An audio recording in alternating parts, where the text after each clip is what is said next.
Channel and this is Rashmi Singh. आप सभी का यूट्यूब चैनल में बहुत बहुत स्वागत है। और कल साइंस घटना चक्र का सेकंड टेस्ट हम लगवा रहे थे, सॉल्व कर रहे थे, उसमें हम 75 क्वेश्चन कंप्लीट कर दिया था। आज हम 76 से लेकर 150 तक क्वेश्चन कंप्लीट करेंगे। देखते हैं इसमें कितने क्वेश्चन आप करेंगे, तो इसका आप सारे सब्जेक्ट का आपका रिवीजन भी होता जाएगा एक साथ, नहीं तो आप कभी भी एक साथ सारे सब्जेक्ट का रिवीजन नहीं कर पाएंगे। ठीक है, आज चलेंगे क्वेश्चन नंबर 76 से लेकर 150 तक कंप्लीट करा देंगे। ठीक है, और ये बाईलैंग्वेज है, जैसा कि आपने थंबनेल में भी देखा है कि इस इंग्लिश मीडियम हो या फिर हिंदी मीडियम, दोनों ही बच्चे इससे जुड़ सकते हैं। और ये क्लास आपके लिए बहुत हेल्पफुल होने वाली है। 12 अक्टूबर को जो एग्ज़ाम है पीसीएस के, उसके लिए ये रामबाण इलाज है इसका। ठीक है, अगर आप ये कर लेते हैं तो आपका रिवीजन भी होगा, साथ में आप कहाँ गलतियाँ कर रहे हैं ये भी आपको पता चलेगा, जो आप अभी पहले सुधार सकते हैं। लेकिन अगर आप ये सोच के बैठे हैं कि अभी हम क्वेश्चन नहीं करेंगे, सीधे एग्जाम में करेंगे, तो फिर वहाँ जो गलतियाँ होंगी तो फिर माइनस मार्किंग में आप क्वालिफाई नहीं कर पाएंगे एग्ज़ाम को। ठीक है, तो अभी गलतियां कर लीजिए, उसको सुधार लीजिए, एग्ज़ाम के लिए तैयार हो जाइए। ठीक है, पूरा अपना टेस्ट देना है, पूरा 150 तक देना है। इसे 2 पार्ट में लेकर आए हैं, 2 पार्ट में इसलिए लेकर आए हैं क्योंकि नहीं तो बहुत लंबा वीडियो बनेगा। चलिए अब ज़्यादा बातें नहीं करते क्योंकि आपके लोगों के पास टाइम भी बहुत कम है। चलते क्वेश्चन नंबर फर्स्ट पे देखते हैं क्या पूछ रहा है। क्वेश्चन नंबर फर्स्ट है हमारा 76, ट्विन डेफिसिट हाइपोथेसिस से आप क्या समझते हैं। ठीक है, what do you understand by the twin deficit hypothesis. Option A है यह राजकोषीय घाटे और मुद्रास्फीति के बीच संबंध को दर्शाता है। ऑप्शन बी है यह चालू खाता घाटा और राजकोषीय घाटा दोनों को एक साथ बढ़ने की प्रवृत्ति को दर्शाता है। ऑप्शन सी है केवल चालू खाता घाटे की स्थिति को निरूपित करता है। ऑप्शन डी होगा यह मुद्रा अवमूल्यन और चालू खाता अधिशेष के बीच संबंध दर्शाता है। ठीक है, क्या है, what do you mean understand by the twin deficit hypothesis. Option A है it reflect the relationship between physical deficit and inflation. Option B है it indicates the tendency of both current account deficit and physical deficit to rise simultaneously. Option C it defines only the situation of current account deficit. Option D है it reflect the relationship between currency depreciation and current account surplus। बताइए क्या हो जाएगा answer इसका।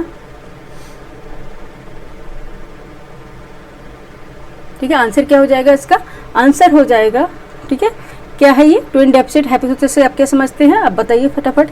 Question number 76 का answer, यह चालू खाता घाटा और राजकोषीय घाटा दोनों को एक साथ बढ़ने की प्रवृत्ति को दर्शाता है। ठीक है, यह क्या करता है, यह चालू खाता घाटा और राजकोषीय घाटा दोनों को एक साथ बढ़ने की प्रवृत्ति को दर्शाता है। ऑप्शन बी इसका राइट आंसर हो जाएगा। ठीक है, ऑप्शन बी क्या हो जाएगा, it indicates the tendency of both current account deficit and physical deficit to rise simultaneously. ठीक है, ये दोनों को एक साथ बढ़ने को दर्शाता है। कौन कौन से, चालू खाता घाटा यानी कि करंट अकाउंट डेफिसिट और राजकोषीय घाटा यानी कि फिजिकल डेफिसिट दोनों को। ठीक है, ट्विन डेफिसिट इसी बोलते हैं इसे, दोहरा घाटा। ठीक है, ट्विन डेफिसिट। नेक्स्ट चलेंगे क्वेश्चन नंबर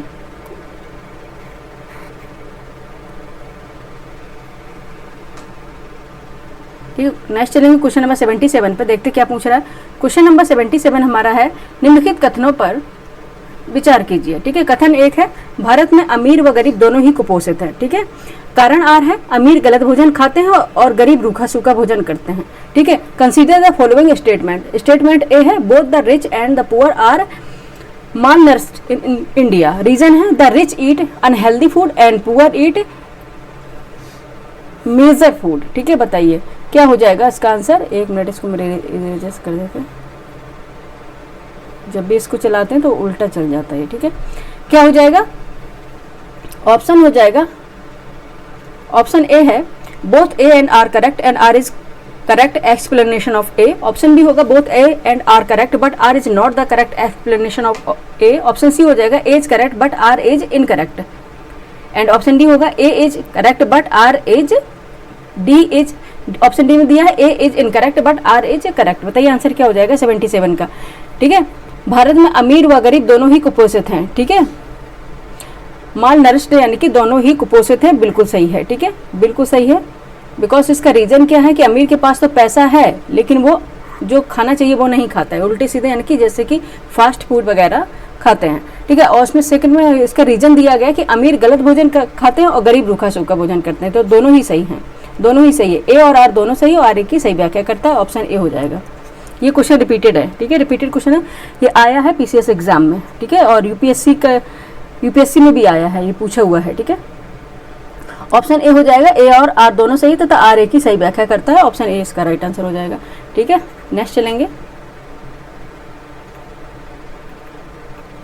नेक्स्ट देखिए क्वेश्चन नंबर 78। क्वेश्चन नंबर 78 में क्या बताया गया है? 78 है, कभी कभी उत्पत्ति के नियम rules of origin of Rao को एफटीए का संवेदनशील विषय कहा गया है। इसका प्रमुख कारण क्या है?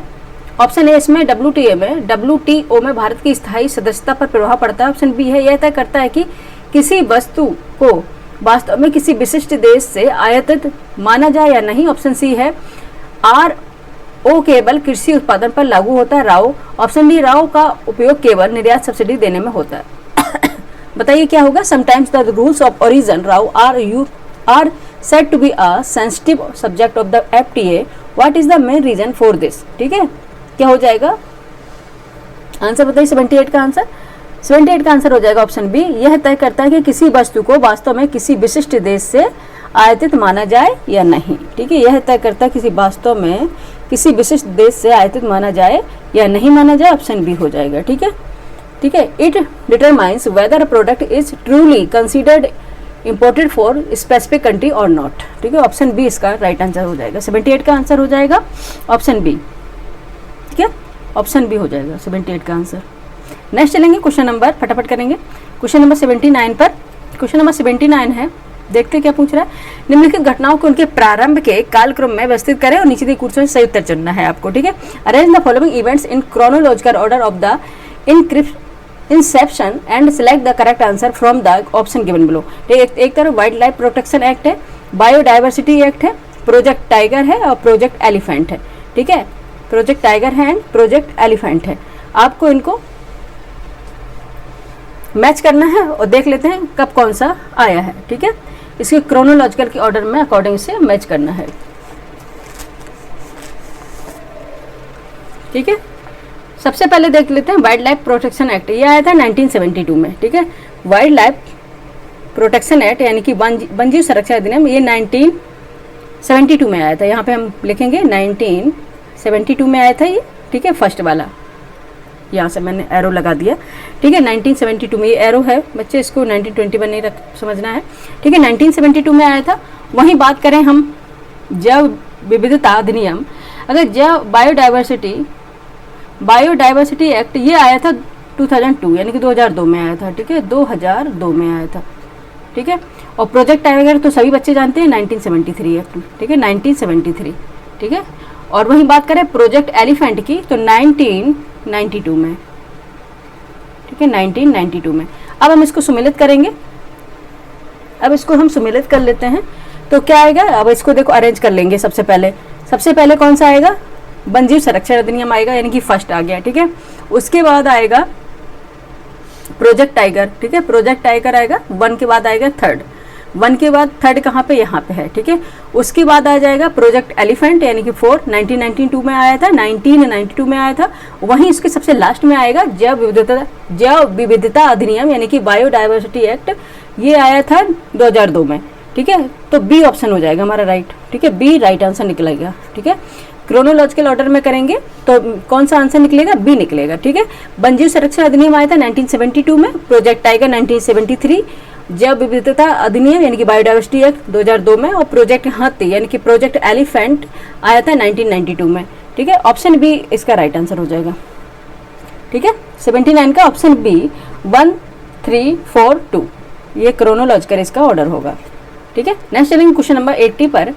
क्वेश्चन नंबर 80 है, मियावाकी पद्धति किसके लिए विख्यात है? ठीक है, मियावाकी पद्धति किसके लिए विख्यात है? What is the Miyawaki method famous for? ठीक है, फर्स्ट है शुष्क और अर्ध शुष्क क्षेत्रों में वाणिज्यिक कृषि का संवर्धन। ऑप्शन बी में अनुवांशिकता रूपांतरित पुष्पों का प्रयोग कर उद्यानों का विकास करना। ऑप्शन सी है शहरी क्षेत्रों में लघु वनों का सृजन। ऑप्शन डी है तटीय क्षेत्रों और समुद्री सतह पर पवन ऊर्जा का संग्रहण। बताइए क्या हो जाएगा? ऑप्शन ए है promotion of commercial agriculture in dry and semi arid region. Option B हो जाएगा development of gardening using genetically modified flowers. Option C होगा creation of small forest in urban areas. Option D होगा harnessing wind energy in coastal areas and maritime surfaces. बताइए क्या हो जाएगा? Answer क्या हो जाएगा बच्चे इसका? ठीक है, सभी जानते हैं मियावाकी पद्धति किसके लिए लाई गई है? शहरी क्षेत्रों में लघु वनों का सृजन करना। यानी कि जहाँ पे आप देखेंगे जो अर्बन एरिया होते हैं वहाँ पे कुछ जो रीजन होते हैं, कुछ जो स्पेस होते हैं ऐसे होते हैं जहाँ पे जैसे कि कूड़ा वगैरह डालते डंप करते हैं, ठीक है, वो बहुत बंजर भूमि हो जाती है। तो इस जगह पे अगर वन लगाएंगे तो छोटे छोटे से वनों का क्रिएशन करेंगे तो ये किस में बदल जाएगा? ग्रीनरी इनमें बदल जाएगा। ठीक है, तो क्या हो जाएगा? Creation of small forest in urban areas. Option C इसका राइट आंसर हो जाएगा। ठीक है, ये तो आपने पढ़ा भी होगा, कई ये क्वेश्चन लाइमलाइट भी रहा था। ठीक है, और क्वेश्चन रिपीटेड भी है ये। ठीक है, रिपीटेड क्वेश्चन भी है। क्वेश्चन नंबर 80 का आंसर हो जाएगा सी, शहरी क्षेत्रों में लघु वनों का सृजन। ठीक है, नेक्स्ट चलेंगे क्वेश्चन नंबर 81 पर, देखते हैं क्या पूछा है। क्वेश्चन नंबर 81 है, निम्नलिखित में से किसी, अच्छा देख, ये जो साइंस है घटना चक्र की, ठीक है, इसने ये बताएंगे कि क्वेश्चन बहुत अच्छे बनाए हैं। ठीक है, अगर आप ये 5 जो क्वेश्चन है अच्छे से कर लेते हैं और उसके बाद आपने कहाँ गलत किया उसको दोबारा से रिवाइज कर लेंगे, ठीक है, तो आपके बहुत सारे क्वेश्चन इसमें कंप्लीट हो जाएंगे। ठीक है, नेक्स्ट देखिए क्वेश्चन नंबर 81, निम्नलिखित में से किस संस्था द्वारा जारी लिविंग प्लैनेट रिपोर्ट्स वैश्विक जैव विविधता संकेतों पर आधारित होती है? ठीक है, which organisation issues the living planet report based on global biodiversity indicators? ठीक है, ऑप्शन ए है UNEP, option B WWF, option C IUCN, option D FAO। बताइए क्वेश्चन नंबर 81 का आंसर बताइए फटाफट, क्या होगा? 81 आंसर क्या हो जाएगा? Option B WWF। ठीक है, WWF ऑप्शन बी इसका लिविंग प्लैनेट रिपोर्ट वैश्विक जैव विविधता संकेतकों पर आधारित होती है। किसके संकेतकों पर? WWF के। ठीक है, नेक्स्ट चलेंगे क्वेश्चन नंबर 82 पे। ठीक है, जहाँ पे एक्सप्लेनेशन नहीं देंगे, रुकेंगे नहीं वहाँ पे, ठीक है, नहीं तो लंबा वीडियो होता है। फिर नेक्स्ट देखेंगे 82 है, कितना तापमान होने पर पाठ्यांक सेल्सियस और फ़ारेनहाइट तापमापियों में एक ही होते हैं? ठीक है, at what temperature do the Celsius and Fahrenheit scales read the same? ठीक, option A -40, option B 212, option C है 40, ऑप्शन डी 100, यानी कि -40 है, ऑप्शन बी है 212, ऑप्शन सी है 40, ऑप्शन डी 100। बताइए क्या हो जाएगा? -40। ठीक है, -40 में क्या सेल्सियस और फ़ारेनहाइट स्केल्स का जो अगर टेम्परेचर निकालें तो सेम निकलता है। 82 में क्या हो जाएगा? -40। ठीक है, ऑप्शन ए इसका राइट आंसर हो जाएगा। नेक्स्ट चलेंगे क्वेश्चन नंबर 83। 83 क्या देखते हैं, पूछ रहा है क्वेश्चन नंबर 83 है, यदि किसी उत्तल लेंस कॉन्वेक्स लेंस का एक पक्ष चपटा कर दिया जाए तो उसकी फोकस दूरी पर क्या प्रभाव पड़ेगा? ठीक है, if one side of convex lens is flattened what will be the effect on its focal length? ठीक है, क्या हो जाएगा? Option A will increase, will decrease, option C will become 0, option D will remain unchanged. क्या हो जाएगा? क्या हो जाएगा?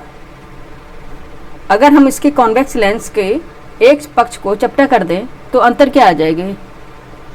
ठीक है, क्या हो जाएगा? विल इंक्रीज, इसकी जो फोकस दूरी होगी वो बढ़ जाएगी। ठीक है, ऑप्शन ए राइट आंसर हो जाएगा। ठीक है, कॉन्वेक्स और कॉनकेव ये दोनों ही आप देख लीजिएगा, ऐसे क्वेश्चन आते हैं जरूर हैं। ठीक है, साइंस में। बाकी हम एक साथ इंपॉर्टेंट जितना भी GS का रहेगा वो एक क्लास में लेके आएंगे, वो कंप्लीट करवा देंगे। नेक्स्ट देखेंगे क्वेश्चन में 84 है, कोहरे में निम्नलिखित में से कौन सा कोलाइडी तंत्र अभिव्यक्त होता है? आपको बताना which of the following colloidal system is expressed in fog? ठीक है, liquid in gas, liquid in gas in liquid, option B, option C में है solid in gas, option D है लिक्विड इन लिक्विड। बताइए कोहरे में निम्नलिखित में से कौन सा कोलाइडी तंत्र अभिव्यक्त होता है? ठीक है, एक्सप्रेस कौन सा क्या दिखता है कोहरे में? गैस में द्रव दिखता है, द्रव में गैस दिखता है, गैस में ठोस, द्रव में द्रव्य। 84 का आंसर बताइए फटाफट, क्या होगा?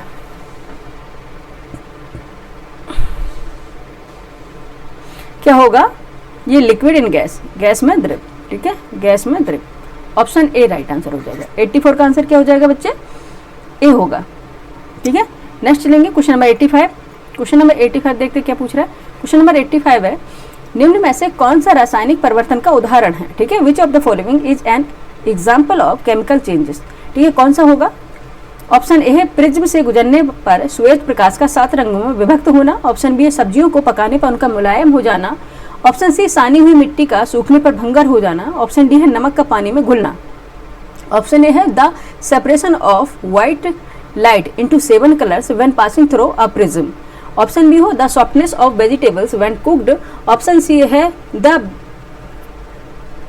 Brittleness of clay when its dries, option D है the dissolving of salt in water. बताइए क्या होगा?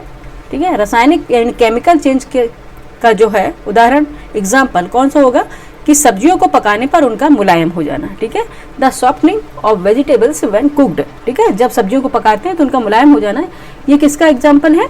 केमिकल चेंज का, ठीक है, केमिकल चेंज का उदाहरण है। 85 का आंसर क्या हो जाएगा बच्चे? बी हो जाएगा, ठीक है। क्या हो गया? बी हो गया 85 का आंसर, सब्जियों को पकाने पर उनका मुलायम हो जाना। नेक्स्ट देखेंगे क्वेश्चन नंबर 86 है। क्वेश्चन नंबर 86 है, सूची फर्स्ट को सूची सेकंड के साथ सम्मिलित कीजिए, सूचियों से नीचे दिए कूट का प्रयोग का सही उत्तर चुनिए। एक तरफ सूची फर्स्ट है, सूची सेकंड वैज्ञानिक अवधारणाएं हैं, दूसरी तरफ वैज्ञानिक है, ठीक है। एक तरफ साइंटिफिक कॉन्सेप्ट्स हैं और दूसरी तरफ साइंटिस्ट हैं उनके, ठीक है, नाम उनको बताने हैं।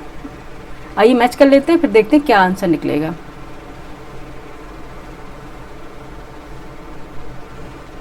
ठीक है, उत्परिवर्तन का सिद्धांत, थ्योरी ऑफ म्यूटेशन, ठीक है, उत्परिवर्तन का थ्योरी ऑफ म्यूटेशन किसका है बच्चे? ये है ह्यूगो डी ब्रीज, ठीक है। ऑप्शन ए का 4 हो गया, ठीक है। उत्परिवर्तन का सिद्धांत इसने दिया, ये आता था, ठीक है। नेक्स्ट देखेंगे विकास का सिद्धांत। विकास का जो सिद्धांत है यानी कि थ्योरी ऑफ एवोल्यूशन, ये किसने दिया है? ये दिया है डार्विन ने। ये तो कई बार क्वेश्चन आया, रिपीटेड क्वेश्चन भी है, ठीक है। और एक जीन एक एंजाइम की परिकल्पना यानी कि one gene one enzyme hypothesis, ये दिया है बीडल और टैटम ने। बीडल और टैटम ने, इसको फर्स्ट से मिला लेते हैं।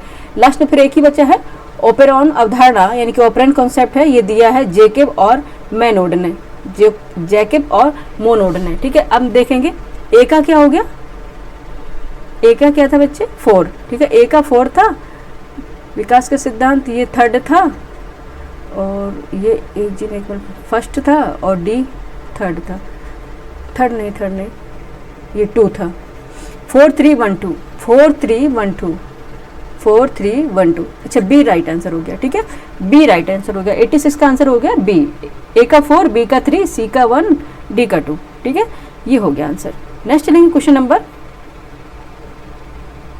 अच्छा यहाँ पे भी हाँ मेंशन कर दे रहे, 1 मिनट। नेक्स्ट चलेंगे क्वेश्चन नंबर 87 पर। 87 देखते क्या पूछ रहा है। 87 है, सूची फर्स्ट को सूची सेकंड से सम्मिलित कीजिए और उसी का और सही उत्तर का चयन करना कूट की सहायता से, ठीक है। एक तरफ पौधा दिया गया, एक तरफ उपयोग दिया गया है, ठीक है। लिस्ट इसमें देखा, match list first with list second and select the correct answer using the course. List first में प्लांट दिया गया, लिस्ट सेकंड में यूज दिया गया है, ठीक है। फर्स्ट में ब्राह्मी, सदाबहार, पुदीना, तुलसी, और उसके बाद इसमें दिया है मधुए, रिड्यूसेस डायबिटीज, ठीक है, वात हट, कपोत्सव, ब्रेन टॉनिक यानी मस्तिष्क का टॉनिक। बताइए, आपको बताना है कि कौन से ये सुमिलित होंगे, ठीक है। आइए कर लेते हैं 87 का आंसर बताइए फटाफट, ठीक है। आइए कर लेते हैं। ब्राह्मी है ये, इसे बोलते हैं ब्रेन टॉनिक या मस्तिष्क का टॉनिक, ठीक है। ए का ये 4 हो गया, यहाँ पे हम पहले से ही लिखते जाएंगे जिससे हमारा जल्दी से हमारा आंसर निकल आए। सदाबहार है, सदाबहार काम आएगा, मधुमेह दूर करने वाला होता है, ठीक है। जो सदाबहार का प्लांट होता है रिड्यूसेस डायबिटीज, ठीक है। पहले जो वैद्य लोग ना इसी का काम करते थे, इसी से। नेक्स्ट देखेंगे पुदीना। पुदीना है, ये है वात हट, ठीक है, आर्थराइटिस जो हो जाता है उसके लिए, ठीक है, ये हो जाएगा 2, ठीक है। उसके बाद तुलसी है, ये कफोत्सारक है, कफ वगैरह हो जाता है तब आपने अधिकांश देखा होगा जुकाम होने पर तुलसी की पत्तियां डाल के चाय बनाते हैं, ठीक है। ये हो जाएगा, क्या हो गया तुलसी का 3rd। 4 1 2 3 4 1 2 3 बी राइट आंसर हो जाएगा, 4 1 2 3, ठीक है। 87 का आंसर क्या हो जाएगा? 4 1 2 3 बी। ए का 4, बी का 1, सी का 2, डी का 3, ठीक है, बी राइट आंसर हो जाएगा। नेक्स्ट चलेंगे क्वेश्चन नंबर, अच्छा इस तरह सुमेलित करने में थोड़ा टाइम जाता है, लेकिन अगर ये हो जाए तो सबसे ज़्यादा क्वेश्चन सही होने की संभावना इन्हीं की रहती है, ठीक है। नेक्स्ट देखेंगे क्वेश्चन नंबर 88 है, किसी यूकैरियोटिक कोशिका की माइटोकॉन्ड्रिया में उपस्थित डीएनए की प्रमुख विशेषता क्या है, ठीक है। What is the main character of DNA present in the mitochondria of any eukaryotic cells, ठीक है। ऑप्शन ए है it is a longer than nuclear DNA, option B it comes only from the paternal side of paternal side, option C है it is circular and replicates itself, option D it does not contain RNA, ठीक है। आपको बताना है यह है nuclear DNA से लंबा होता है, ऑप्शन बी है केवल पितृपक्ष से आता है, नहीं पैटर्नल होता है, मैटरनल नहीं पैटर्नल, ऑप्शन सी है यह वृत्ताकार होता है और स्वतः पुनरुत्पादन करता है, ठीक है। It is a circular and replicate itself, option D इसमें आरएनए नहीं पाया जाता। बताइए 88 का आंसर क्या हो जाएगा? ठीक है, यह वृत्ताकार होता है और स्वतः पुनरुत्पादन करता है। 88 का आंसर हो जाएगा, यह वृत्ताकार होता है। It is circular and replicates itself. Option C इसका राइट आंसर हो जाएगा। ठीक है, नेक्स्ट चलेंगे क्वेश्चन नंबर 89 पे। ठीक है, क्वेश्चन नंबर 89 देखते हैं क्या है।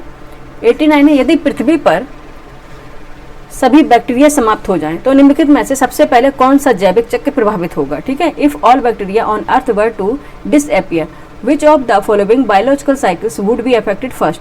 ठीक है, option A water cycle, option B nitrogen cycle, option C oxygen cycle, option D carbon cycle. बताइए कौन सा सबसे ज़्यादा अफेक्ट होगी। वो हो जाएगी नाइट्रोजन चक्र यानी कि नाइट्रोजन साइकिल।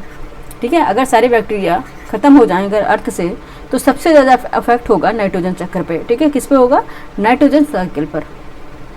89 का हो जाएगा ऑप्शन, ओहो बी लिख रहे हैं, सी लिख रहे हैं, बी है। ठीक है, बी हो जाएगा नाइट्रोजन साइकिल पे। 89 का आंसर हो जाएगा ऑप्शन बी।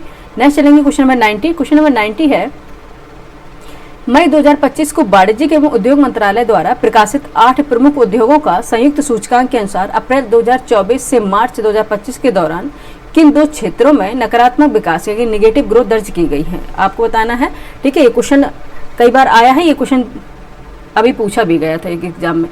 ठीक है, 90 है, शायद बीपीएससी के एग्जाम में, मुझे पता नहीं, लेकिन अभी पूछा गया रिसेंटली है। ठीक है, question number 90, according to the combined index of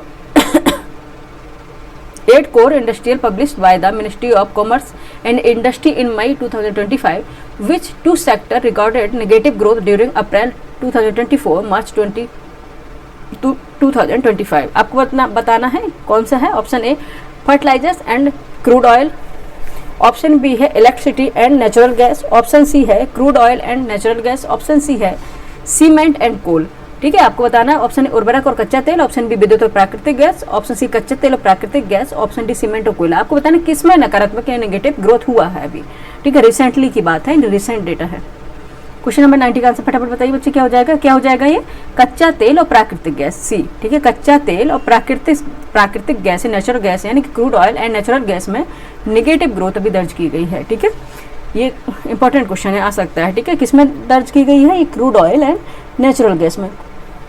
90 का आंसर हो जाएगा आपका ऑप्शन सी। नेक्स्ट चलेंगे क्वेश्चन नंबर 91 पर। क्वेश्चन नंबर 91 है, निम्न में से कौन सा विकल्प भारत की परमानेंट रेजिडेंसी स्टेटस PRS योजना को अमेरिकी गोल्डन कार्ड योजना से भिन्न बनाता है। ठीक है, which of the following option differentiate India's permanent residency status PRS scheme for the American golden card scheme. ठीक है, कौन सा बनाएगा इसके अलग। ऑप्शन ए भारत में नागरिकता के लिए निवेश की कोई आवश्यकता नहीं है, ऑप्शन बी भारत में PRS योजना केवल घरेलू निवेशकों के लिए उपलब्ध है, ऑप्शन सी है भारत में निवेश के साथ रोजगार सृजन की अनिवार्यता, ऑप्शन डी भारत में PRS योजना केवल छात्रों के लिए आरक्षित है। आपको बताना है option A there is no requirement of investment to obtain citizenship in India, option B है the PRS scheme in India is only available to domestic investors, option C है there is mandatory requirement to create employment with investment in India, option D है the PRS scheme in India is reserve only for students. आपको बताइए क्या है इसमें answer.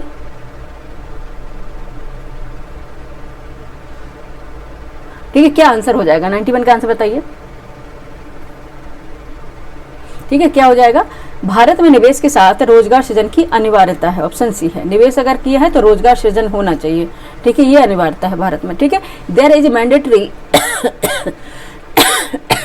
Option C there is mandatory requirement to create employment with the investment in India. ठीक है, सी इसका answer हो जाएगा 91 का ऑप्शन सी राइट आंसर हो जाएगा। भारत में निवेश के साथ रोजगार सृजन की अनिवार्यता है। ठीक है, ऑप्शन सी राइट आंसर हो गया।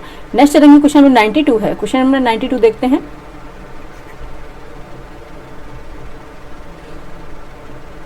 यूनिफील्ड लीडिंग इंटरफेस ULI की शुरुआत का उद्देश्य है, ऑप्शन ए डिजिटल भुगतान को UPI से जोड़ना, ऑप्शन बी ऑनलाइन ऋण प्रक्रिया को सरल बनाना, ऑप्शन सी स्टार्टअप के लिए भुगतान मुक्त ऋण प्रदान करना, ऑप्शन डी NBFC को विनियमित करने हेतु पोर्टल बनाना।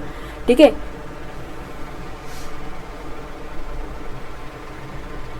ठीक है, the objective of the launch of the unified lead interface ULI is to contain digital payment with UPI, option B है to simplify the online loan process, option C है to provide interest free loan for startups, option D है to create a portal for regulating NBFC। बताइए answer क्या हो जाएगा इसका।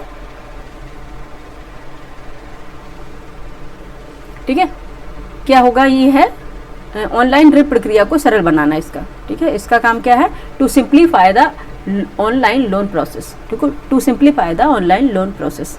92 का answer आपका हो जाएगा बी, ऑनलाइन ऋण प्रक्रिया को सरल बनाना। हाँ ठीक है, ऑप्शन बी इसका राइट आंसर होगा। नेक्स्ट चलेंगे क्वेश्चन नंबर 93 पर। क्वेश्चन नंबर 93 है, हाल ही में दिव्या देशमुख ने फाइड वुमेन्स वर्ल्ड कप 2025 किस स्थान पर जीता? किस स्थान पर जीता है? Recently Divya Deshmukh won the FIDE women's world cup 2025 at which location? ठीक है, option A Budapest Hungary, option B Tbilisi Georgia, option C Batumi Georgia, option D Dubai UAE. बताइए कहाँ पे जीता है? ठीक है, ये सारे आपका रिवीजन हो रहा है। ठीक है, करंट अफेयर का ये सब आप जो पढ़ चुके हैं, एक बार आपका रिवीजन हो रहा है। कई बार हम पढ़ लेते हैं, लेकिन जब हम क्वेश्चन करने जाते हैं तो बहुत गलतियां करते हैं। ठीक है, उन गलतियों से हम पहले बच जाएंगे, क्योंकि हमें पता चल जाएगा कहाँ पे हमें दोबारा से रिवीजन करने की जरूरत है। ठीक है, कहाँ पे हो जाएगा? 93 का आंसर कहाँ है? सी, बटुमिनी जॉर्जिया में। ठीक है, कहाँ पे? बटुमिनी जॉर्जिया में इन्होंने जीता है। ठीक है, कौन सी? Divya Deshmukh. Option C right answer हो जाएगा। नेक्स्ट चलेंगे, क्वेश्चन नंबर 94 है। क्वेश्चन नंबर 94 क्या है? हाल ही में निधन हुए मेघनाथ देसाई, जो द रीडिस्कवरी ऑफ इंडिया जैसी चर्चित पुस्तक के लेखक भी थे, वे मुख्यतः किस क्षेत्र से संबंधित माने जाते थे? ठीक है, रिसेंटली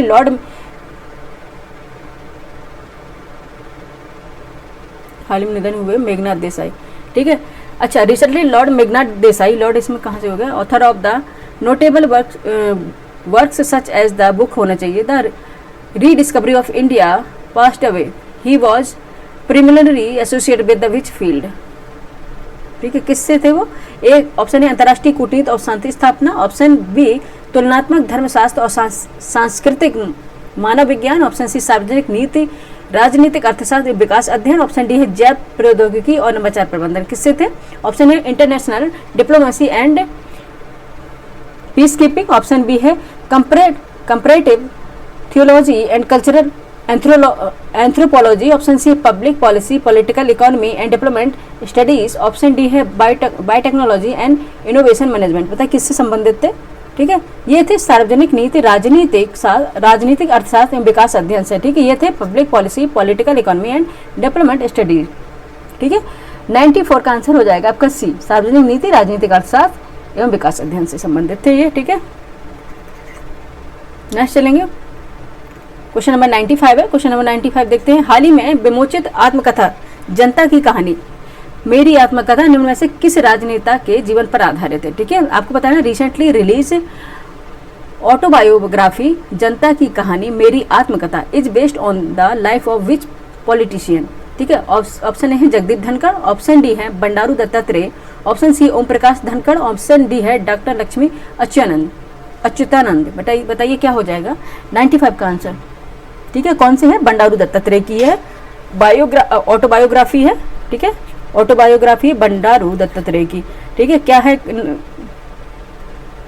नाम, क्या है इसका? जनता की कहानी मेरी आत्मकथा। ठीक है, जनता की कहानी मेरी आत्मकथा। ठीक है, ऑप्शन बी इसका राइट आंसर हो जाएगा। नेक्स्ट चलेंगे 100 पे। क्वेश्चन नंबर नहीं 100 पे कहाँ, भी 96 पे है, मैं सोच रही 99।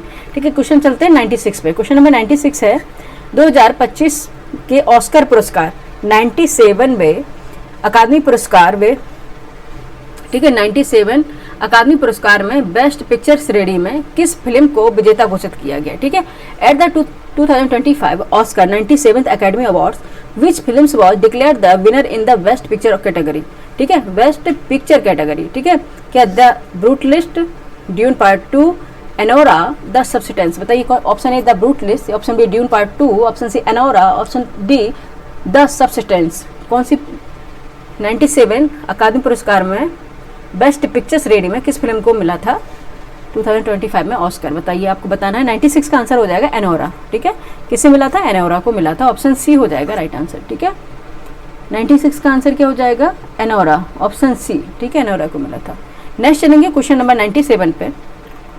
क्वेश्चन नंबर 97 है, हाल ही में उत्तर प्रदेश के किस जनपद में अंतर्राष्ट्रीय योग एवं आरोग्य केंद्र की स्थापना हेतु भूमि निःशुल्क आवंटित की गई। ठीक है, recently in which district of Uttar Pradesh has land been allotted free of cost for the establishment of an international yoga and wellness centre. ठीक है, option A Lucknow, option B Meerut, option C Varanasi, option D Baghpat. किसमें की है? बागपत में। ठीक है, कहाँ पे की गई बच्चे? बागपत में की गई है। ठीक है, सभी जानते हैं। 97 का आंसर हो जाएगा बागपत। ठीक है, ऑप्शन डी हो जाएगा। नेक्स्ट चलेंगे, इसमें कुछ बताने वाला है नहीं। नेक्स्ट चलेंगे, क्वेश्चन नंबर 98 है धरणी। धरणी जो हाल ही में चर्चा में रहा, किससे संबंधित है? Dharani which was recently in the news is related to, किससे? भारत सरकार की नई भूमि सुधार नीति है। ऑप्शन बी मानव भ्रूण मस्तिष्क का डिजिटल डेटा सेट है। ऑप्शन सी पर्यावरण भू स्वरूपों की सैटेलाइट छवि की प्रणाली है। ऑप्शन डी एकीकृत जल संरक्षण कार्यक्रम है। ठीक है, ऑप्शन ए है new land reform policy of the government of India. Option B है a digital data set of the human fetal brain. Option C है अ सैटेलाइट इमर्जी system of environmental landform. Option D an integrated water conservation programme. बताइए क्या हो जाएगा? ठीक है, क्या है? ये है मानव भ्रूण मस्तिष्क का डिजिटल डेटा सेट है। Digital data set of the human fetal brain. Option B इसका राइट आंसर हो जाएगा। ठीक है, धरणी इसी का रूप है। इंसान सोचेगा ये प्रोग्राम का नाम है। ठीक है, ये मानव भ्रूण मस्तिष्क का डिजिटल डेटा सेट है। ठीक है, 98 का आंसर हो जाएगा क्या? बी। ठीक है, बी हो गया। नेक्स्ट चलेंगे क्वेश्चन नंबर 99 पे। क्वेश्चन नंबर 99 है विजिंगजम बंदरगाह के संदर्भ में निम्नलिखित में से किसमें भारत को सबसे दीर्घकालिक लाभ मिल सकता है? ठीक है, और कहाँ पे है ये कमेंट करके जरूर बताएं। ठीक है, ऑप्शन ए है बड़ी शिपिंग कंपनियों द्वारा अंतर्राष्ट्रीय सेवाओं का एकीकरण हो जाएगा। ऑप्शन बी भारत का आयात निर्यात समय घटाना। ऑप्शन सी विदेशों पर ट्रांसशिपमेंट निर्भरता कम करना। ऑप्शन डी गहरे समुद्र खाड़ी जहाजों के लिए प्राकृतिक अनुकूलता। ऑप्शन डी में दिया गया।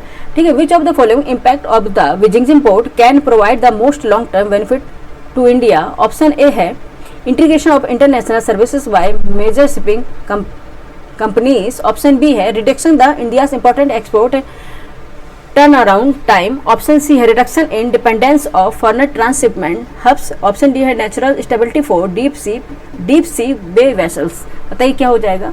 इसका हो जाएगा आंसर विदेशों पर ट्रांसशिपमेंट निर्भरता कम करना। विजिंगजम अगर बन गया तो क्या हो जाएगा?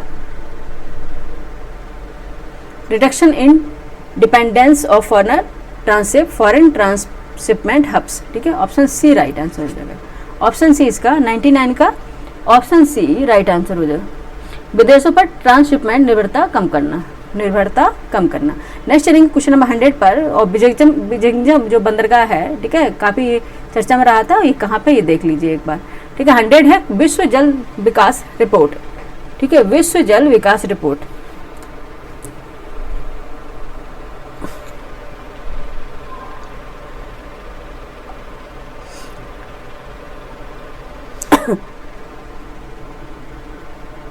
एक मिनट देखते हैं।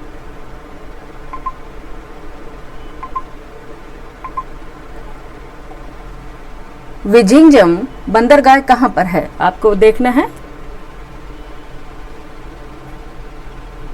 विजिंगजम बंदरगाह केरल राज्य में तिरुवनंतपुरम के पास है। ठीक है, देखो ये अभी हमने आपको देख के बता दिया ऑनलाइन। ठीक है, क्योंकि मुझे भी याद नहीं आ रहा था। ये कहाँ पे है? केरल राज्य में है। ठीक है, विजिंगजम बंदरगाह, क्योंकि अगर आप बाद में छोड़ देंगे तो उससे फिर आपका स्किप हो जाएगा। ये केरल राज्य के तिरुवनंतपुरम, ठीक है, वहाँ पे स्थित है विजिंगजम बंदरगाह। ठीक है, ये बन रहा है वहाँ पे। इससे क्या होगा? विदेशों पर ट्रांसशिपमेंट निर्भरता कम हो जाएगी। ठीक है, इसलिए अभी हमने ऑनलाइन देख लिया, क्योंकि हमारे भी दिमाग से स्किप हो रही थी ये बात। ठीक है, कहाँ पे है? केरल। ठीक है, इसलिए बताना जरूरी था। नेक्स्ट चलेंगे क्वेश्चन नंबर 100 विश्व जल विकास रिपोर्ट। विश्व जल विकास रिपोर्ट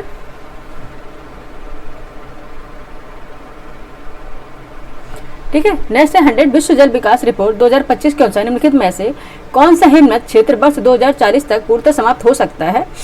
ऑप्शन ए एंडीज हिमनद, ऑप्शन डी हिंदू कुश हिमालय क्षेत्र, ऑप्शन सी अफ्रीका का Mount Kilimanjaro, option D Alaska glacier.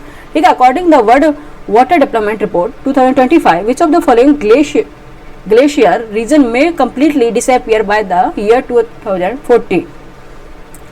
ठीक है, एक तो है एंडीज हिमनद, एंडीज ग्लेशियर है, and Hindu Kush Himalayan region है, Mount Kilimanjaro in Africa, and है अलास्का ग्लेशियर। बताइए कौन सा होगा जो पूरी तरह से 2040 तक समाप्त हो जाएगा? वो कौन सा ग्लेशियर होगा? ठीक है, वो है अफ्रीका का माउंट किलिमंजारो। ग्लेशियर, ठीक है।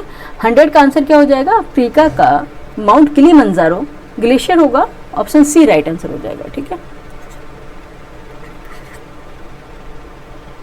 ठीक है, ये पूरी तरह से 2040 तक समाप्त होगा, ठीक है। नेक्स्ट देखेंगे 101 सूची को सूची सेकंड से सम्मिलित कीजिए तथा नीचे दिए कोड से सही उत्तर चुनना। Match the list with first with second, choose the correct answer from the code given below. एक तरफ हड़प्पा संस्कृति की बस्ती दी गई है, सेटलमेंट ऑफ हड़प्पा कल्चर। दूसरी तरफ दिया गया है रिवर ऑफ विच सिचुएटेड, जहाँ पर वो स्थित हैं। आपको मिलाना है, उसके बाद आंसर निकलेगा, ठीक है। 101, ठीक है। देखते हैं, हड़प्पा है, हड़प्पा किस नदी के किनारे पर अवस्थित है, हड़प्पा, ठीक है। ये है रावी, ठीक है, रावी नदी। और उसके बाद देखेंगे कालीबंगा घग्गर नदी, ठीक है। और लोथल है भोगवा नदी, और रोपड़ है सतलज, ठीक है। तो क्या हो जाएगा, हड़प्पा है 3, कालीबंगा 2, लोथल फर्स्ट, रोपड़ 4, 3 2 1 4, 3 2 1 4। ए राइट आंसर हो जाएगा, ए इसका राइट आंसर हो जाएगा। 101 का ए हो जाएगा राइट आंसर, ठीक है। ए का 3, बी का 2, सी का 1, डी का 4, ठीक है। ए हो जाएगा, ठीक है। याद रखना, हड़प्पा किस नदी के तट पर स्थित है, river on which situated, which river, ठीक है। हड़प्पा, रावी, कालीबंगा, घग्गर, लोथल, भोगवा एंड रोपड़ सतलज, ठीक है। ये एक बार जरूर रिवीजन करना है, क्योंकि इस तरह से बेसिक से आयोग फिर से दोबारा से बेसिक क्वेश्चन पूछने लग गया है, ठीक है। नेक्स्ट देखेंगे क्वेश्चन नंबर 102, एलोरा का प्रसिद्ध कैलाश मंदिर किस वंश के द्वारा निर्मित किया गया था, ठीक है। The famous Kailash Nath temple of Ellora was built by which dynasty, ठीक है। ऑप्शन ए गुप्ता पीरियड, या option B Chalukya, option C Rashtrakuta, option D Pallava, ठीक है। एलोरा का प्रसिद्ध कैलाश नाथ टेम्पल किस डायनेस्टी द्वारा बनाया गया था। 102 का आंसर बताइए फटाफट। ये थी राष्ट्रकूट डायनेस्टी, राष्ट्रकूट डायनेस्टी, ठीक है। ऑप्शन सी राइट आंसर हो गया, राष्ट्रकूट। नेक्स्ट चलेंगे question number 103। Question number 103, Maurya समाज, एक मिनट, मौर्य समाज का विभाजन 7 वर्गों में विशेष तौर पर उल्लिखित है, ठीक है। ऑप्शन ए कौटिल्य के अर्थशास्त्र में, ऑप्शन बी अशोक के शिलालेख में, ऑप्शन सी पुराणों में, ऑप्शन डी मेगास्थनीज की इंडिका में। बताइए, the division of Maurya society into 7 classes in the specifically mention in, किसमें, कौटिल्य अर्थशास्त्र, अशोकास इंस्क्रिप्शन, पुराणास या मेगास्थनीज इंडिया, ठीक है। स्पेसिफिकली किसमें है ये मेंशन, ये है मेगास्थनीज की जो इंडिया है उसमें बताया गया है कि मौर्य समाज था 7 वर्गों में विभाजित था, ठीक है। मेगास्थनीज की जो इंडिया नामक बुक है उसमें बताया गया था कि मौर्य समाज है वो 7 वर्गों में विभाजित था, ठीक है। तो 103 का आंसर क्या हो जाएगा, डी हो जाएगा, ठीक है। Option D is the right answer of this question. Next question हमारा है 104 है, निम्नलिखित में से किस चिश्ती संत को चिराग ए दिल्ली कहा जाता है, ठीक है। Which of the following Chishti Sant is called चिराग ए दिल्ली, ठीक है। ऑप्शन ए है मुइद्दीन चिश्ती जो है, ऑप्शन बी है फरुद्दीन, ऑप्शन सी है निजामुद्दीन औलिया, ऑप्शन डी नसरुद्दीन। किसको कहा जाता है, नासिरुद्दीन को चिराग ए दिल्ली कहा जाता है, ठीक है। ऑप्शन डी हो जाएगा राइट आंसर। 104 का आंसर हो जाएगा नासिरुद्दीन चिश्ती हैं, ठीक है। इनको चिराग ए दिल्ली कहा जाता है, ठीक है, चिराग ए दिल्ली कहा जाता है। 104 है, इसका डी आंसर हो जाएगा। नेक्स्ट देखिए क्वेश्चन नंबर 105 है। एक तरफ आपको देखेंगे match the list first book and with the list second authors and choose the correct answer. एक तरफ आपको बुक्स दिए गए हैं, दूसरी तरफ उसके ऑथर्स दिए गए हैं, उसको मिलाना है, उसके बाद आंसर निकलेगा। देख लेते हैं कौन सी पुस्तक है, कौन से लेखक है उनके, ठीक है। फतवा जहांदीगरी है, फतवा ए जहांदारी है, मिफ्ताह उल फुतूह है, मुथुक उत तवारीख है, तारीख ए मुबारक शाही है, मुतक्कब उत तारीख, ठीक है। बताइए, अब इसको मिला लेते हैं। 105 का आंसर उसके बाद निकलेगा, ठीक है। ए ऑप्शन देखेंगे, ऑप्शन ए में देखें फतवा ए जहांदारी, ठीक है। फतवा ए जहांदारी ये है जियाउद्दीन बरनी इसके लेखक हैं, ठीक है। जियाउद्दीन बरनी है, फतवा ए जहांदारी यहाँ पे लिखते जाएंगे तुरंत ही, ठीक है। मिफ्ताह उल फुतू ये हैं अमीर खुसरो, ठीक है। अमीर खुसरो द्वारा लिखे थे ये, मिफ्ताह उल फुतू 2 आ जाएगा। नेक्स्ट है मुतखब उत तवारीख, मुतखफ उत तवारीख, ये है बदायूनी दारा, ठीक है, बदायूनी दारा लिखा है, फर्स्ट हो जाएगा। नेक्स्ट देखिए तारीख ए मुबारक शाही, यह है यहया बिन अहमद सिरहिंदी, ठीक है, यहया बिन अहमद सिरहिंदी, तारीख ए मुबारक शाही, ठीक है, ये 4 हो जाएगा। 3, 2, 1, 4 देखते हैं। पहले देखें फतवा ए जहांदारी, ये जियाउद्दीन बरनी द्वारा लिखित है। ये मिफ्ताह उल फुतूह है अमीर खुसरो द्वारा। मुतकब उत तवारीख है बदायूनी द्वारा। तारीख ए मुबारक शाही है यहाँ बिन अहमद सिरहिंदी द्वारा, ठीक है। तो आंसर हो जाएगा आपका ए का 3, बी का 2, सी का 1, डी का 4, ऑप्शन ए, ठीक है, ऑप्शन ए हो जाएगा राइट आंसर इसका। Option A is the right answer of this question, ठीक है। 105 का आंसर बताइए, ऑप्शन ए हुआ ना? हाँ, ठीक है, ए का 3, बी का 2, सी का 1, डी का 4, ठीक है। नेक्स्ट चलेंगे क्वेश्चन नंबर 106 पर। क्वेश्चन नंबर 106 है होम रूल लीग के संबंध में निम्नलिखित में से कौन सा कथन असत्य है? असत्य कथन है, ठीक है। Which of the following statement regarding the home rule leagues is false? Option A सबसे पहले इसकी योजना एनी बेसेंट ने वर्ष 1914-15 में प्रस्तुत की थी। ऑप्शन बी तिलक की home rule league Maharashtra, Karnataka, मध्य प्रांत एवं बरार तक सीमित थी। ऑप्शन सी तिलक द्वारा स्थापित होम रूल लीग अधिक शक्तिशाली थी। ऑप्शन डी है तिलक और बेसेंट के व्यक्तिगत मतभेदों के उपरांत दोनों लीग बनी रही, ठीक है। बताना आपको option A it's plan was first presented by Annie Besant in the year 1914 से 15, ठीक है, it was first presented by Annie Besant in the year 1914-15। Option B है Tilak's home rule league was limited to Maharashtra, Karnataka, central province and Berar. Option C है the home rule league established by Tilak was more powerful. Option D both of league continue despite personal differences between Tilak and Besant. बताइए answer इसमें कौन सा गलत हो जाएगा 106 का, ठीक है। आपको फॉल्स स्टेटमेंट इसमें पहचानना है, फॉल्स स्टेटमेंट कौन सा होगा वो देखना है। ऑप्शन डी हो जाएगा तिलक और बेसेंट के व्यक्तिगत मतभेदों के उपरांत दोनों लीग बनी रही, ठीक है। कभी भी तिलक और बेसेंट के व्यक्तिगत मतभेद नहीं थे, ठीक है। इनके जो साथ में लोग थे, ठीक है, जिनके अनुयायी थे उनके बीच मतभेद थे, ठीक है। कभी भी तिलक और बेसेंट के मतभेद नहीं हुआ करते थे, ठीक है, और इसलिए ये गलत हो जाएगा ऑप्शन डी, ठीक है, और बाकी सारे सही हैं, ठीक है। नेक्स्ट चलेंगे 107 पे। नीचे 2 कथन दिए गए हैं, गिवन बिलो आर 2 स्टेटमेंट। कथन है असर्शन ए है ब्रिटिश सरकार ने भारत के अलग अलग भागों में भू राजस्व की अलग अलग व्यवस्था लागू की थी, ठीक है। The British government introduce different system of land revenue in different part of India. अब रीजन आर है this led to formation of different classes among Indian farmers, ठीक है। आपको बताना है कारण आर, इससे भारतीय किसानों में अलग अलग वर्ग बन गए। कूट आपको बताना है option A, option B, option C, क्या सही हो जाएगा, ठीक है।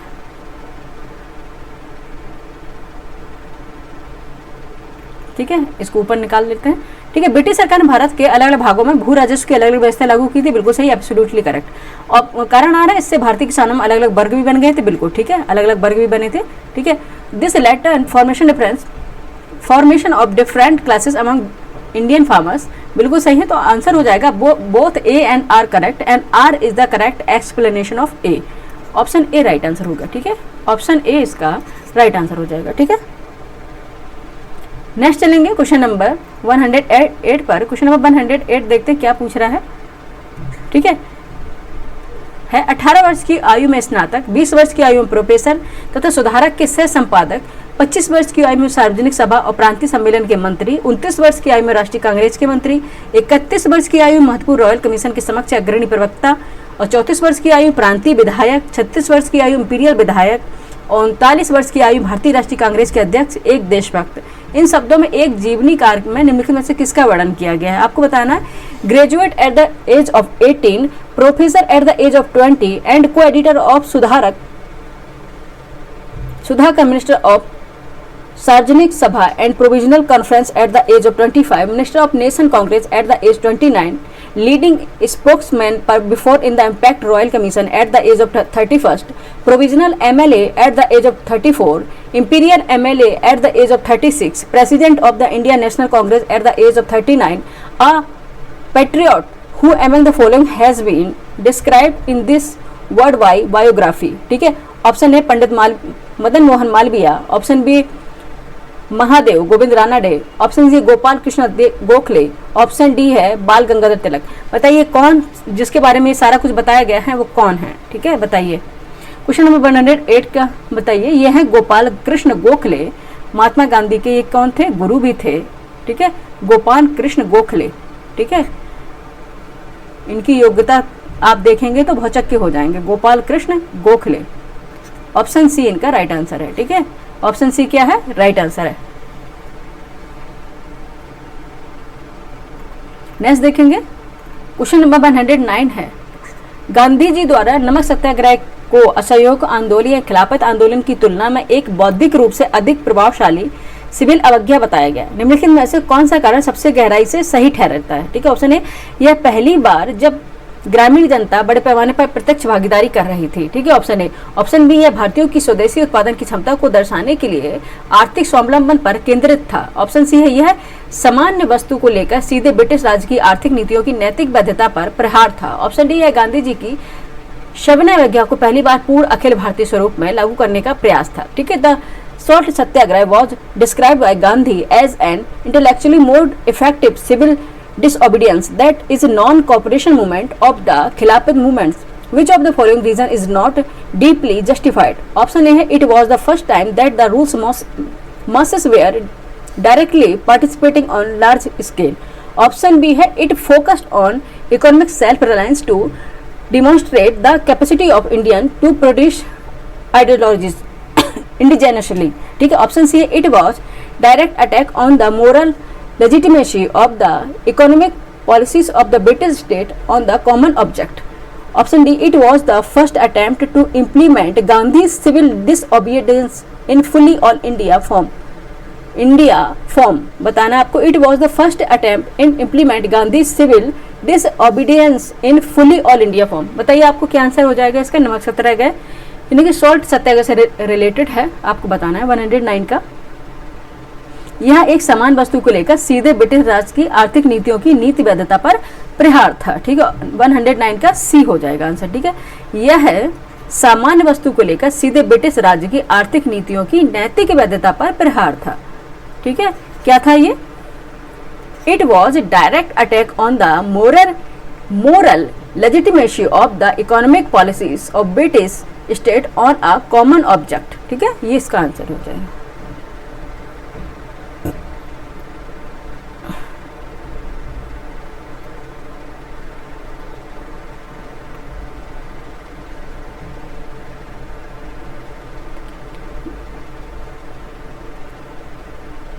नेक्स्ट देखेंगे कि क्या हो गया, ऑप्शन सी इसका राइट आंसर हो गया। नेक्स्ट देखिए क्वेश्चन नंबर 110, क्वेश्चन नंबर 110 है, सूची फर्स्ट को सूची सेकंड सम्मिलित करना, नीचे देखो का प्रयोग करना है आपको, ठीक है। एक तरफ थिंकर्स दिए गए, लीडर्स दिए गए, दूसरी तरफ उसके वर्क्स दिए गए, रचनाएं दी गई, उनको आपको मिलाना है, उसके बाद आंसर निकलेगा।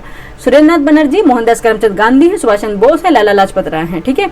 एक तरफ उनकी सारी संरचनाएं हैं, वर्क्स हैं, हिंदी स्वराज, आत्मकथा लेखन, the Indian struggle, a nation in the making.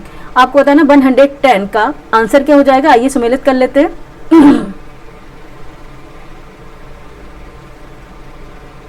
ठीक है, आइए सम्मिलित कर लेते हैं। सुरेंद्रनाथ बनर्जी की कौन सी रचना है, a nation in the making, a nation in the making 4 हो जाएगा, ठीक है। मोहनदास करमचंद गांधी की है हिंद स्वराज, ठीक है, सभी जानते हैं मोहनदास करमचंद गांधी जी की है हिंद स्वराज, फर्स्ट हो गया, ठीक है। सुभाष चंद्र बोस जी की है क्या हो जाएगा, द इंडियन स्ट्रगल है, ठीक है, द इंडियन स्ट्रगल 3 हो जाएगा। और लाला लाजपत राय द्वारा लिखी है आत्मकथात्मक लेखन 2, 4132 ए आंसर हो जाएगा, ठीक है, ए ऑप्शन इसका आंसर हो जाएगा, ठीक है। 110 का आंसर क्या हो जाएगा बच्चे, ए हो जाएगा 4132, ठीक है। याद रखना, Surendranath Banerjee, a nation in the making, Mohandas Karamchand Gandhi, Hind Swaraj, Subhash Chandra Bose, the Indian struggle, ठीक है। सुभाष चंद्र बोस ने बहुत स्ट्रगल किया था, इसलिए द इंडियन स्ट्रगल इस तरह से याद करना है। हिंद स्वराज तो सभी को पता है, महात्मा गांधी जी की है। सुरेंद्रनाथ बनर्जी की a nation in the making, ठीक है। लाला लाजपत राय की याद करना है, आत्मकथात्मक लेखन है, ठीक है, ऑप्शन ए हो गया राइट आंसर। नेक्स्ट देखें क्वेश्चन नंबर 111 है, सूची फर्स्ट को सूची सेकंड से सम्मिलित कीजिए और सूची में नीचे दिए गए कोड का प्रयोग करते सही उत्तर आपको चयन करना है।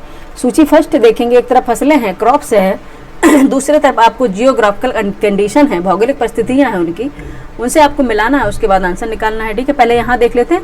ऑप्शन ए है बारले जौ, hot and dry climate and less fertile soil, तप्त और शुष्क जलवायु तथा अल्प उपजाऊ मृदा। ऑप्शन देखेंगे बी में चावल दिया गया है, राइस दिया गया है, ठंडी जलवायु तथा अपेक्षाकृत कम उपजाऊ मृदा यानी कि cold climate and relatively less fertile soil. Millets दिया है ज्वार बाजरा, ठीक है, मिलेट्स है ज्वार बाजरा आदि हैं, गर्म और नम जलवायु तथा उच्च तुंगता यानी कि hot and most climate and high altitude. Option D में दिया गया है टी यानी कि hot and most climate and fertile soil, तप्त और नम जलवायु तथा उपजाऊ मृदा। अब आपको इसको मिलाना है, ठीक है, उसके बाद इससे आंसर निकलेगा, डायरेक्ट आंसर निकलने वाला नहीं है। 111 का आंसर बताइए क्या हो जाएगा बच्चे। ठीक है, आइए निकाल लेते हैं पहले आंसर। ठीक है, पहले देखेंगे ए यानी कि जौ, यानी कि ए है जौ, तप्त और शुष्क जलवायु अल्प उपजाऊ मृदा। ठीक है, ये हो जाएगा ठंडी जलवायु तथा अपेक्षाकृत के कम उपजाऊ मृदा है। ठीक है, ये हो जाएगा। जौ कहाँ पे होता है, जहाँ ठंडी जलवायु होगी और अपेक्षाकृत कम उपजाऊ मृदा होगी, हो जाएगा। ठीक है, एक मिनट देखेंगे 111।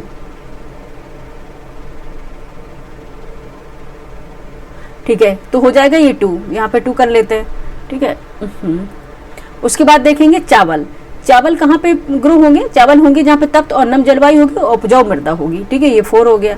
ठीक है, उसके बाद देखेंगे हम, इसको हम इधर पर जरा सा कर लेते हैं। ठीक है, उसके बाद हम देख लेते हैं, अच्छा यहाँ पे कर लेते हैं, नहीं बच्चों को लगेगा मैम है ना हिंदी मीडियम को वरीयता दे रही है। ठीक है, नेक्स्ट देखेंगे मिलेट्स, ज्वार बाजरा है, ये कहाँ पे होंगे, इनका कहाँ पे ग्रो होगा, ये होंगे तप्त और शुष्क जलवायु तथा अल्प उपजाऊ मृदा। ठीक है, जहाँ पे क्या होगी, हॉट एंड ड्राई क्लाइमेट होगी और लेस फर्टाइल सॉइल भी होगा तो भी चलेंगे मिलेट्स वहाँ, तभी तो राजस्थान वगैरह में मिलेट्स बहुत होते हैं। ठीक है, तो ये फर्स्ट हो जाएगा। नेक्स्ट देखेंगे, नेक्स्ट हो जाएगा चाय। चाय कहाँ पे होगी, चाय की जो क्रॉप्स वगैरह उगाई जाती हैं वो कहाँ पे होगी चाय का। ठीक है, ये हो जाएगा गर्म और नम जलवायु तथा उच्च तुंगता। ठीक है, हाई एल्टीट्यूड पे। ठीक है, hot and most climate and high altitude. ठीक है, ये हो जाएगा ऑप्शन इसका 3 हो जाएगा। 4 तो 2 4 1 3 जहाँ पे होगा वही मेरा आंसर निकल आएगा, 2 4 1 3। ठीक है, ए हो जाएगा, ए राइट आंसर होगा। ठीक है, इसको उसके क्रॉप्स के उनके ग्रो होने वाले रीजन से मिलाना था।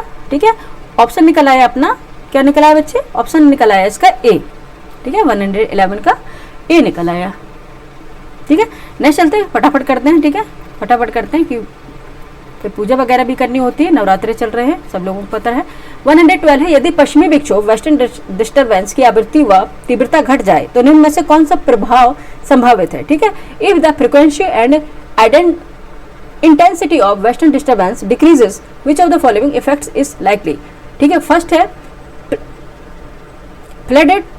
Floods in central India. ठीक है, floods in central India. Option B है decline in the productivity of rabi crops. Option C है monsoon will become more intense. Option C है मोर स्नोफॉल इन नदर्न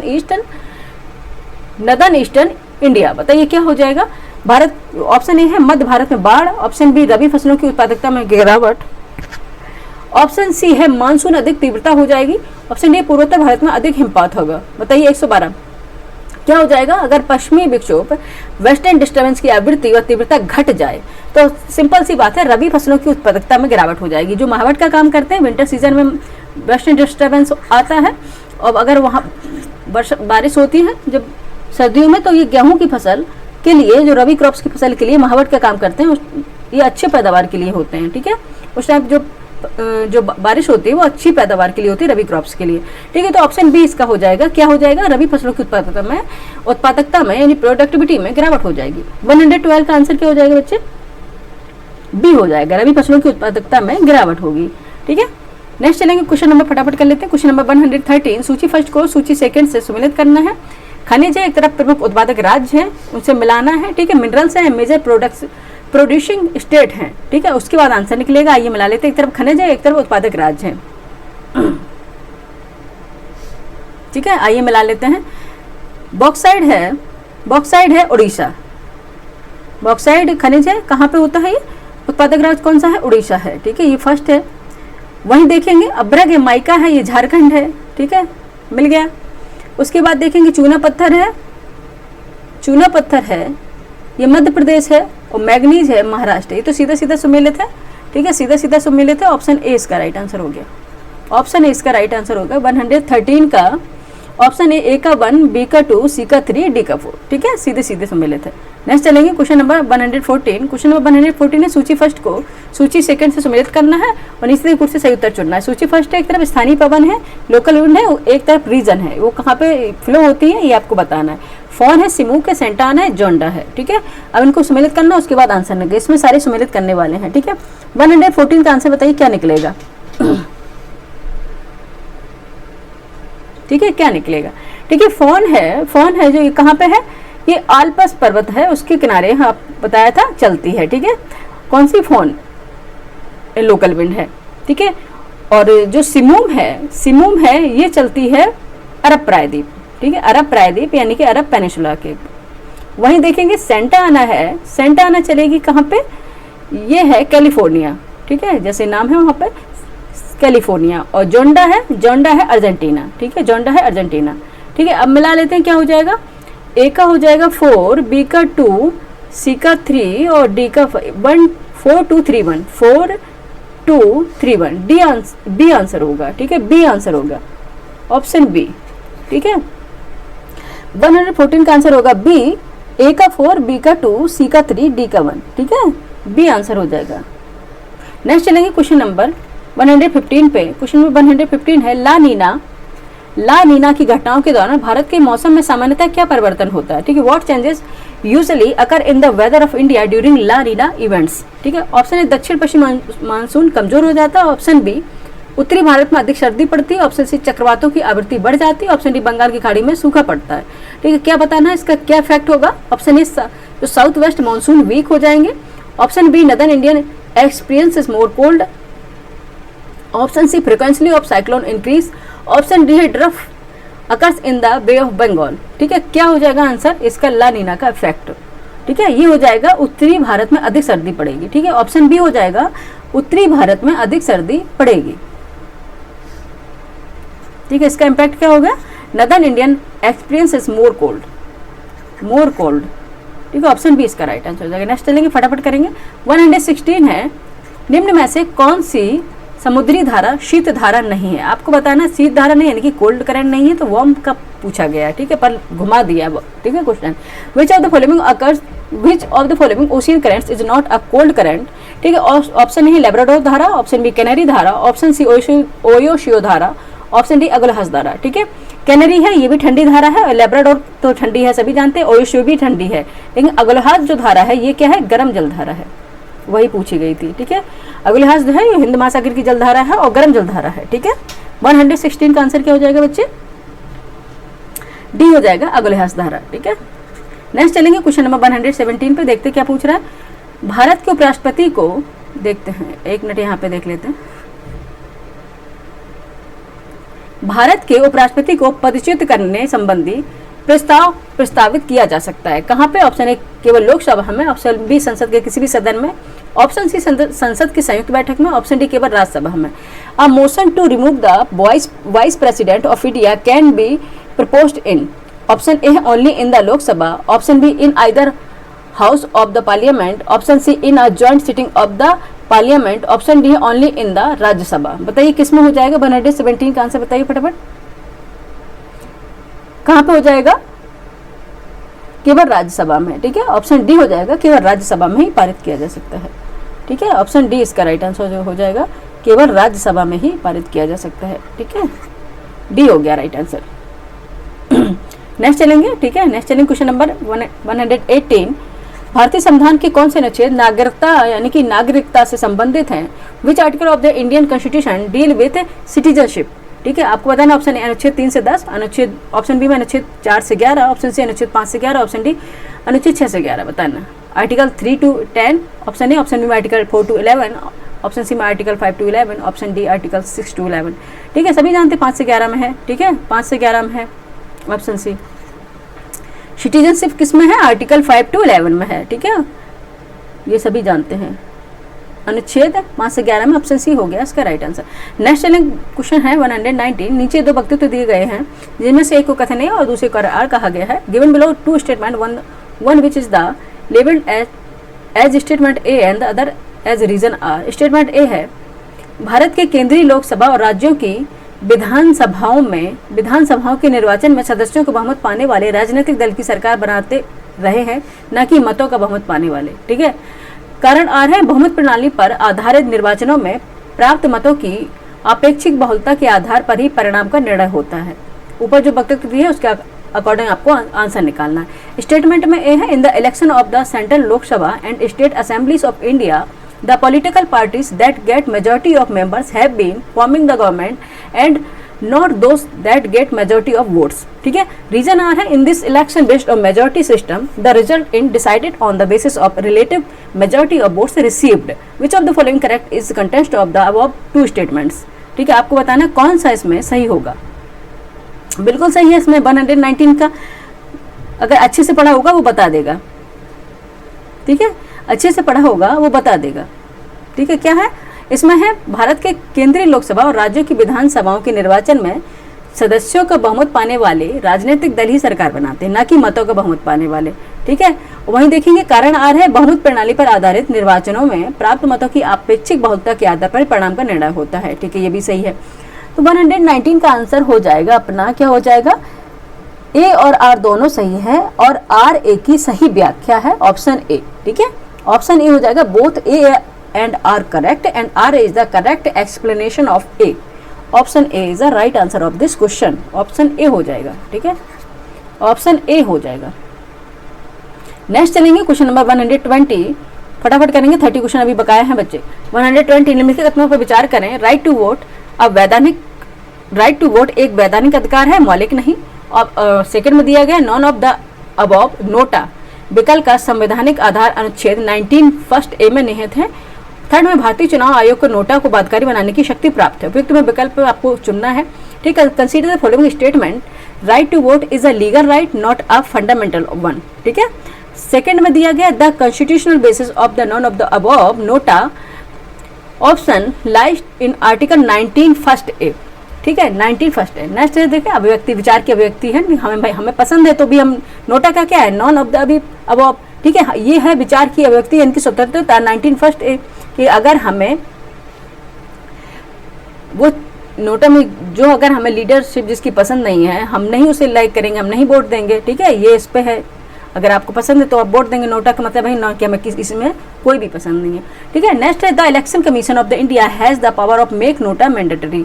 ठीक है, तो मैंडेटरी तो नहीं कर सकते, मैंडेटरी नहीं होता किसी चीज़ पे। ठीक है, ये तो यहीं से हम कर देंगे। अगर हम एलिमिनेशन प्रोसेस इसका लें तो ये क्वेश्चन हो सकता है। एलिमिनेशन भी आप देख लीजिएगा बच्चे। ठीक है, क्योंकि अभी बहुत हमारे पास टाइम भी नहीं है। ठीक है, तो ज़्यादा हम इसको डिस्क्राइब से नहीं बता सकते हैं।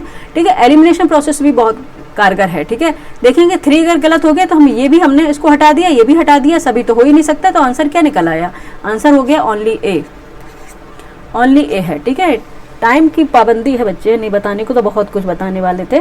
ठीक है, 120 है आंसर, ऑप्शन ए हो जाएगा, केवल 1 और 2 सही होगा। ठीक है, only 1 and second are correct. ठीक है, ऑप्शन ए हो जाएगा राइट आंसर। ठीक है, नेक्स्ट चलेंगे क्वेश्चन नंबर 121 पर। निम्न में से कौन सी घटना भारत में शक्तियों का पृथक्करण यानी कि सेपरेशन ऑफ पावर्स सिद्धांत को व्यावहारिक रूप से चुनौती देती है। ठीक है, which of the following events partially challenges the separation of power principle in India. First है, complete control of the judiciary over judicial appointments. Option B है, criticism of judicial decision by the president. Option C है, ignoring the order of the supreme court by the parliament. Option D है, delay in implementation of court order by the executive. ठीक है, आपको बताना option A, न्यायपालिका का न्यायिक नियुक्तियों पर पूर्ण नियंत्रण। ऑप्शन बी, राष्ट्रपति द्वारा न्यायिक निर्णय की आलोचना करना। ऑप्शन सी, संसद द्वारा सुप्रीम कोर्ट के आदेश की अनदेखी। ऑप्शन डी, कार्यपालिका द्वारा अदालत के आदेशों को देर से लागू करना। निम्न में से कौन सी घटना भारत के शक्तियों का पृथक्करण यानी कि सिद्धांत को चुनौती देती है। वो है संसद द्वारा सुप्रीम कोर्ट के आदेश की अनदेखी करना, ये हो जाएगा। ठीक है, ignoring the order of the supreme court by the parliament. Option C is the right answer of this question. 121 का आंसर हो जाएगा सी। ठीक है, नेक्स्ट चलेंगे क्वेश्चन नंबर 122। समीर पानी देना बच्चे। क्वेश्चन नंबर 122 है, निम्नलिखित में से कौन सा पद लाभ का पद की परिभाषा में नहीं आता यदि उसके साथ कोई वेतन या वित्तीय लाभ नहीं जुड़ा है। ठीक है, कौन सा है जो लाभ का पद की परिभाषा में नहीं आएगा। ठीक है, कौन सा नहीं आएगा यानी कि विच of the following post does not fall under the definition of officers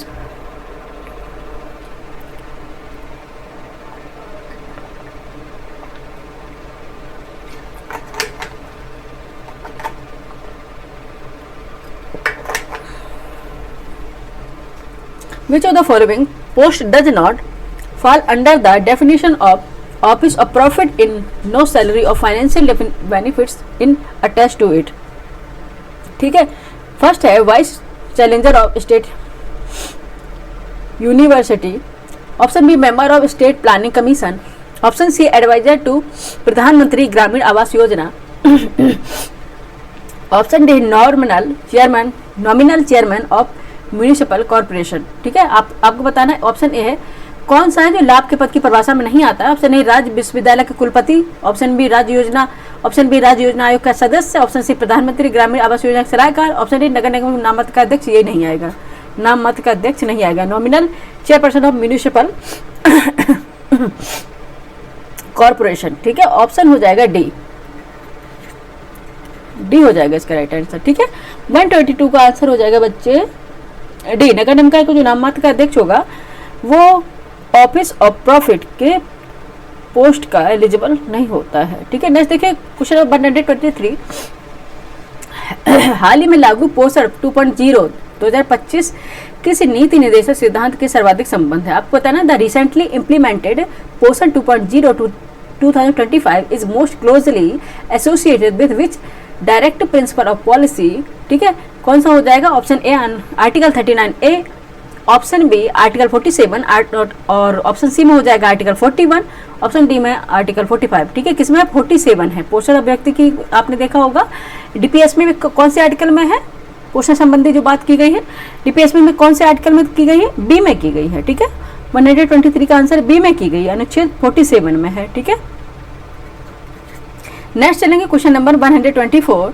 निम्नलिखित में से किस मामले में सुप्रीम कोर्ट ने कहा कि नीति निर्देशक तत्वों यानी कि डीपीएसपी को मौलिक अधिकारों फंडामेंटल राइट्स के साथ संतुलित रूप से पढ़ा जाना चाहिए। ठीक है, in which of the following cases did the supreme court says that direct principle of state policy DPSP should be read in balance with fundamental rights. कौन सा केस था वो? ऑप्शन ए गोलकनाथ बनाम पंजाब राज्य यानी कि Golaknath versus state of Punjab, option B था केशवानंद भारती बनाम केरल राज्य यानी कि Kesavananda Bharati versus state of Kerala, option C है ओल्गा टेरिस बनाम बॉम्बे निगम। ठीक है, ऑप्शन डी मिनर्वा मिल्स बनाम भारत संघ, Minerva mills versus union of India. ठीक है, कौन सा था? ये था मिनर्वा मिल्स बनाम भारत संघ। ठीक है, मिनर्वा मिल्स बनाम भारत संघ था। क्वेश्चन नंबर 124 का आंसर हो जाएगा ऑप्शन डी मिनर्वा मिल्स बनाम भारत संघ था। ठीक है, ये था 42वें संविधान संशोधन 1976 के अकॉर्डिंग। ठीक है, इन्होंने बताया था, ठीक है, जिसे मिनी कॉन्स्टिट्यूशन भी कहते हैं। ठीक है, इसमें क्या था कि बताया गया था कि डीपीएसपी को मौलिक अधिकारों के साथ संतुलित रूप से पढ़ा जाना चाहिए। ठीक है, ऑप्शन डी इसका राइट आंसर हो जाएगा। ठीक है, नेक्स्ट चलेंगे क्वेश्चन नंबर 129। उसी के साथ 3 शब्द जोड़े भी गए थे, वो आपको पता होगा। ठीक है, समाजवादी, पंथनिरपेक्ष और अखंडता। ठीक है, नेक्स्ट देखेंगे 125 वर्ल्ड डेवलपमेंट रिपोर्ट एक वार्षिक प्रकाशन है। ऑप्शन ए संयुक्त राष्ट्र विकास कार्यक्रम का, ऑप्शन बी अंतर्राष्ट्रीय पुनर्निर्माण एवं विकास बैंक का, ऑप्शन सी विश्व व्यापार संगठन का, ऑप्शन डी अंतर्राष्ट्रीय मुद्रा कोष का। आपको बताना है world development report is an annual publication of किसका होगा? 125 का आंसर बताइए फटाफट, क्या हो जाएगा? किसका होगा? ये होगा अंतर्राष्ट्रीय पुनर्निर्माण एवं विकास बैंक, अंतर्राष्ट्रीय पुनर्निर्माण एवं विकास बैंक, ऑप्शन बी हो जाएगा इसका राइट आंसर। ठीक है, अंतर्राष्ट्रीय पुनर्निर्माण एवं विकास bank, international reconstruction and development bank. ठीक है, ऑप्शन बी हो जाएगा। ठीक है, 125 का आंसर क्या हो जाएगा? Option B. नेक्स्ट चलेंगे क्वेश्चन नंबर 126। यदि बाजार में अत्यधिक तरलता, ठीक है, एक्सेस लिक्विडिटी हो तो निम्नलिखित में से कौन सा आरबीआई उपाय सबसे उपयुक्त करता है? ठीक है, अगर मार्केट में एक्सेस लिक्विडिटी आ जाए यानी कि मनी सप्लाई बहुत ज़्यादा हो जाए तो आरबीआई क्या उपाय करेगा उसको यानी कंट्रोल करने के लिए? ऑप्शन ए रेपो दर में वृद्धि कर देगा, increase the repo rate, option B होगा बैंक दर में कमी कर देगा, decrease the bank rate, option C होगा एसएलआर घटा देगा, reduce the SLR, option D कर देगा मुद्रा सप्लाई बढ़ा देगा, इंक्रीज द मनी सप्लाई, पर तो और भी सप्लाई बढ़ जाएगी। ये तो बिल्कुल ही नहीं होगा। क्या हो जाएगा? रेपो दर में वृद्धि कर देगा। ठीक है, जब इंक्रीज द रेपो रेट, तो अगर रेपो रेट इंक्रीज कर देगा तो बैंक क्या करेंगे? ऋण नहीं दे पाएंगे। ठीक है, ऋण नहीं दे पाएंगे क्योंकि उसकी क्या हो जाएगी?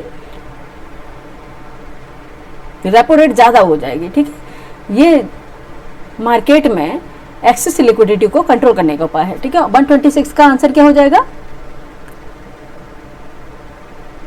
ठीक है, इससे क्या होगा, अगर रेपो रेट अधिक हो जाएगी तो कमर्शियल बैंक है ना आरबीआई से बहुत ज़्यादा क्या धन नहीं ले पाएंगे, ऋण नहीं ले पाएंगे। ठीक है, क्योंकि इसकी रेट ज़्यादा होगी और जब उनके पास क्या होगा, मनी कम होगी कमर्शियल बैंक के पास, तो ऑब्वियस बात है जब उनके पास मनी कम है तो फिर मार्केट में भी मनी कम हो जाएगी। ठीक है, नेक्स्ट देखेंगे option A, money supply control करने का increase the repo rate, best tools है ये आरबीआई का। ठीक है, नेक्स्ट देखेंगे क्या आंसर हो गया, 126 का आंसर ए हो गया, रेपो दर में वृद्धि। ठीक है, ओके। नेक्स्ट चलेंगे क्वेश्चन नंबर 127। निम्नलिखित दो वक्तव्य दिए गए हैं जिनमें से एक को कथन ए और दूसरे कारण आर कहा गया। कथन ए है, यद्यपि वर्ष 1947 के बाद की अवधि में भारत की राष्ट्रीय आय कई गुना बढ़ गई, परंतु यदि व्यक्ति आय स्तर में कोई सुदृढ़ सुधार नहीं हुआ तो कारण आर, भारत की जनता का काफी बड़ा भाग अब भी गरीबी की रेखा के नीचे रह गया।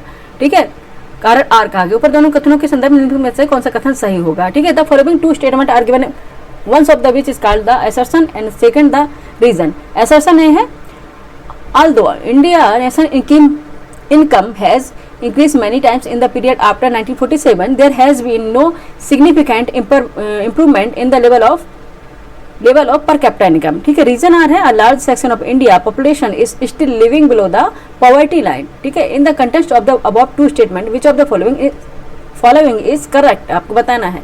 ठीक है, 127 का आंसर होगा।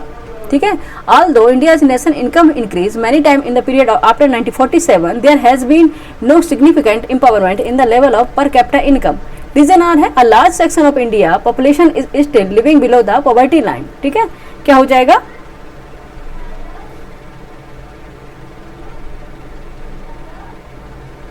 ठीक है, आंसर हो जाएगा। ठीक है, आंसर हो जाएगा आपका A is incorrect but R is correct. A is incorrect but R, A गलत है परंतु आर सही है। ठीक है, D option is the right answer of this question. ठीक है, बिकॉज क्या था, इसमें बताया गया था कि यद्यपि वर्ष 1947 के बाद की अवधि में भारत की राष्ट्रीय आय कई गुना बढ़ गई है, परंतु प्रति व्यक्ति आय स्तर में कई सुदृढ़ सुधार नहीं हुआ। ये गलत है, पर कैपिटा इनकम भी बढ़ी हुई है। ठीक है, पर कैपिटा इनकम भी बढ़ी हुई है, तो ये तो गलत हो गया। कारण आर है, इसका रीजन आर दिया गया, भारत की जनता का काफी बड़ा भाग अब भी गरीबी रेखा के नीचे रह रहा है। ये एब्सोल्युटली करेक्ट। ठीक है, एब्सोल्युटली करेक्ट है रीजन।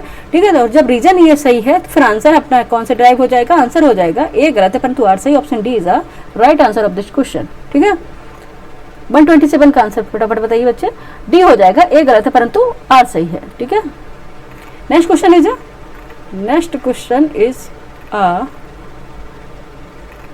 128 है, न्यूनतम समर्थन मूल्य से एमएसपी से है। एमएसपी, एक मिनट, न्यूनतम समर्थन मूल्य एमएसपी का निर्धारण निम्नलिखित में से किस संस्था की सिफारिश पर किया जाता है? ठीक है, the minimum support price MSP is determined on the recommendation of which of the following institution. ठीक है, फर्स्ट है राष्ट्रीय कृषि आयोग, national commission of agriculture, option B कृषि लागत और मूल्य आयोग CSCP, commission of agriculture cost and prices CSCP, option C है नीति आयोग, ऑप्शन डी है सेंट्रल एग्रीकल्चर रिसर्च इंस्टीट्यूट। ठीक है, ऑप्शन ए राष्ट्रीय कृषि आयोग, ऑप्शन बी कृषि लागत और मूल्य आयोग सीएससीपी, ऑप्शन सी है नीति आयोग, ऑप्शन डी है केंद्रीय कृषि अनुसंधान संस्थान। 128 का आंसर बताइए फटाफट बच्चे। ठीक है, सभी को पता है कृषि लागत और मूल्य आयोग है सीएससीपी। ठीक है, कृषि लागत और मूल्य आयोग है एमएसपी के निर्धारण के लिए। ठीक है, न्यूनतम समर्थन मूल्य है एमएसपी का निर्धारण निम्नलिखित में से किसकी संस्था की सिफारिश पर किया जाता है? ये किया जाता है कृषि लागत और मूल्य आयोग सीएससीपी यानी कि commission for agriculture cost and price CSCP के द्वारा। ठीक है, बी हो जाएगा इसका। नेक्स्ट है 129 है, निम्नलिखित में से कौन से जलवायु परिवर्तन के प्रमुख कारक है? Which of the following are major factors of climate change? ठीक है, फर्स्ट है excessive burning of fossil fuel, second है explosion in the number of oil powered automobiles, option third है increase in solar flyers, option four है extensive deforestation. ठीक है, select the correct answer using the code the given below. क्या हो जाएगा? 129 का answer पहले निकालेंगे हम, क्या क्या सही हो जाएगा। ठीक है, जीवाश्म ईंधन का अधिक अधिकाधिक प्रज्वलन निम्नलिखित कौन सी जलवायु परिवर्तन के प्रमुख कारण हो सकते हैं? ठीक है, जो क्लाइमेट चेंज हो रही है, ये excessive burning of fossil fuel, ये इसका एक कारक है। ठीक है, बिल्कुल सही है। 10 चलिए स्वचालित संख्या का विस्फोटन, explosion in the number of oil powered automobiles, ये भी है। ठीक है, ये भी है। नेक्स्ट देखेंगे सौर धतक में वृद्धि यानी कि इंक्रीज इन सोलर फ्लैट्स, ये गलत है। ठीक है, ऐसा नहीं है, सौर अगर धतक में ये तो पहले भी था। फोर्थ देखें, इससे क्लाइमेट चेंज का कोई लेना देना नहीं है। एक्सटेंसिव डिफॉरेस्टेशन, ये बिल्कुल है। अत्यधिक वनोन्मूलन करेंगे तो ऑब्वियस है कि क्लाइमेट चेंज होगा। तो आंसर क्या हो जाएगा अपना? फिर आंसर हो जाएगा 1, 2 और 4। 1, 2 और 4 जिसमें होगा वही अपना राइट आंसर हो जाएगा। अरे हे, 1 मिनट बच्चे, ठीक है, 1 to 4 होगा वही आंसर हो जाएगा अपना। ठीक है, बी हो जाएगा। ठीक है, B is the right answer of this question. हाँ, कहाँ पे कर रहे हैं? देखें, ये हो गया, बी हो गया राइट आंसर। ठीक है, जरा सा ये थोड़ा चेंज हो गया था, थर्ड नहीं होगा। ठीक है, बी होगा। नेक्स्ट चलेंगे 130। 130 है ग्लोबल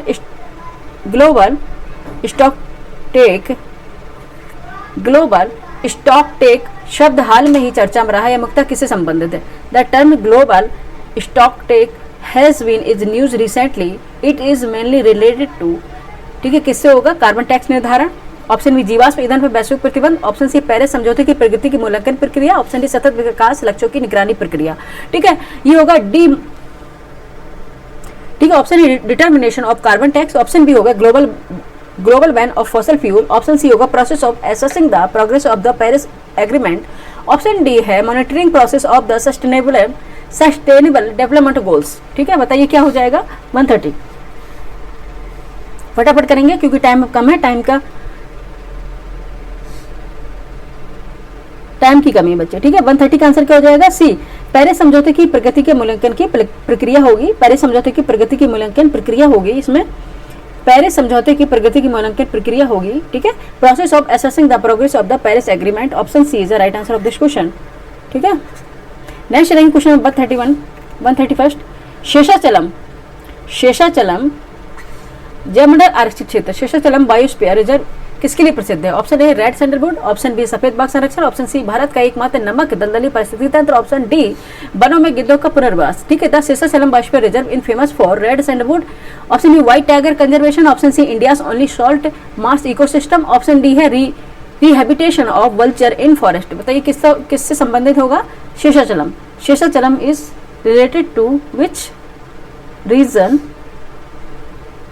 135 है ए रेड सैंडलवुड। ठीक है, ए रेड सैंडलवुड। ठीक है, इससे संबंधित है बायोस्फीयर रिजर्व। और शेषाचलम कहाँ पे है? ये आंध्र प्रदेश में। ठीक है, कहाँ पे है? आंध्र प्रदेश में ये स्थित है। ठीक है, 131 का ऑप्शन ए हो गया। 132 देखते हैं। कथन ए है एक तरफ, एसर्शन रीजन का है। कथन ए है प्रकाश के दृश्य वर्णक्रम में लाल प्रकाश हरे प्रकाश की अपेक्षा अधिक ओजस्वी होता है।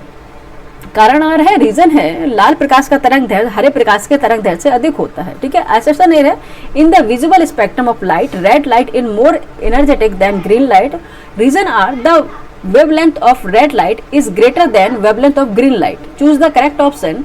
ठीक है, आपको आंसर बताना है 132 का क्या हो जाएगा। ठीक है, आंसर क्या है?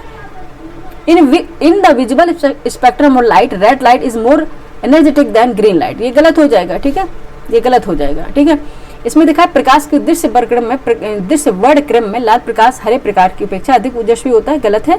ठीक है, नेक्स्ट है लाल प्रकाश का तरंग दैर्घ्य हरे प्रकाश तरंग दैर्घ्य से अधिक होता है। बिल्कुल सही है। The wavelength of red light is greater then the wavelength of green light, absolutely correct.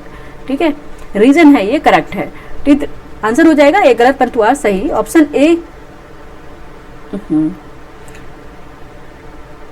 एक minute, A is correct but R is, A is incorrect but R is correct.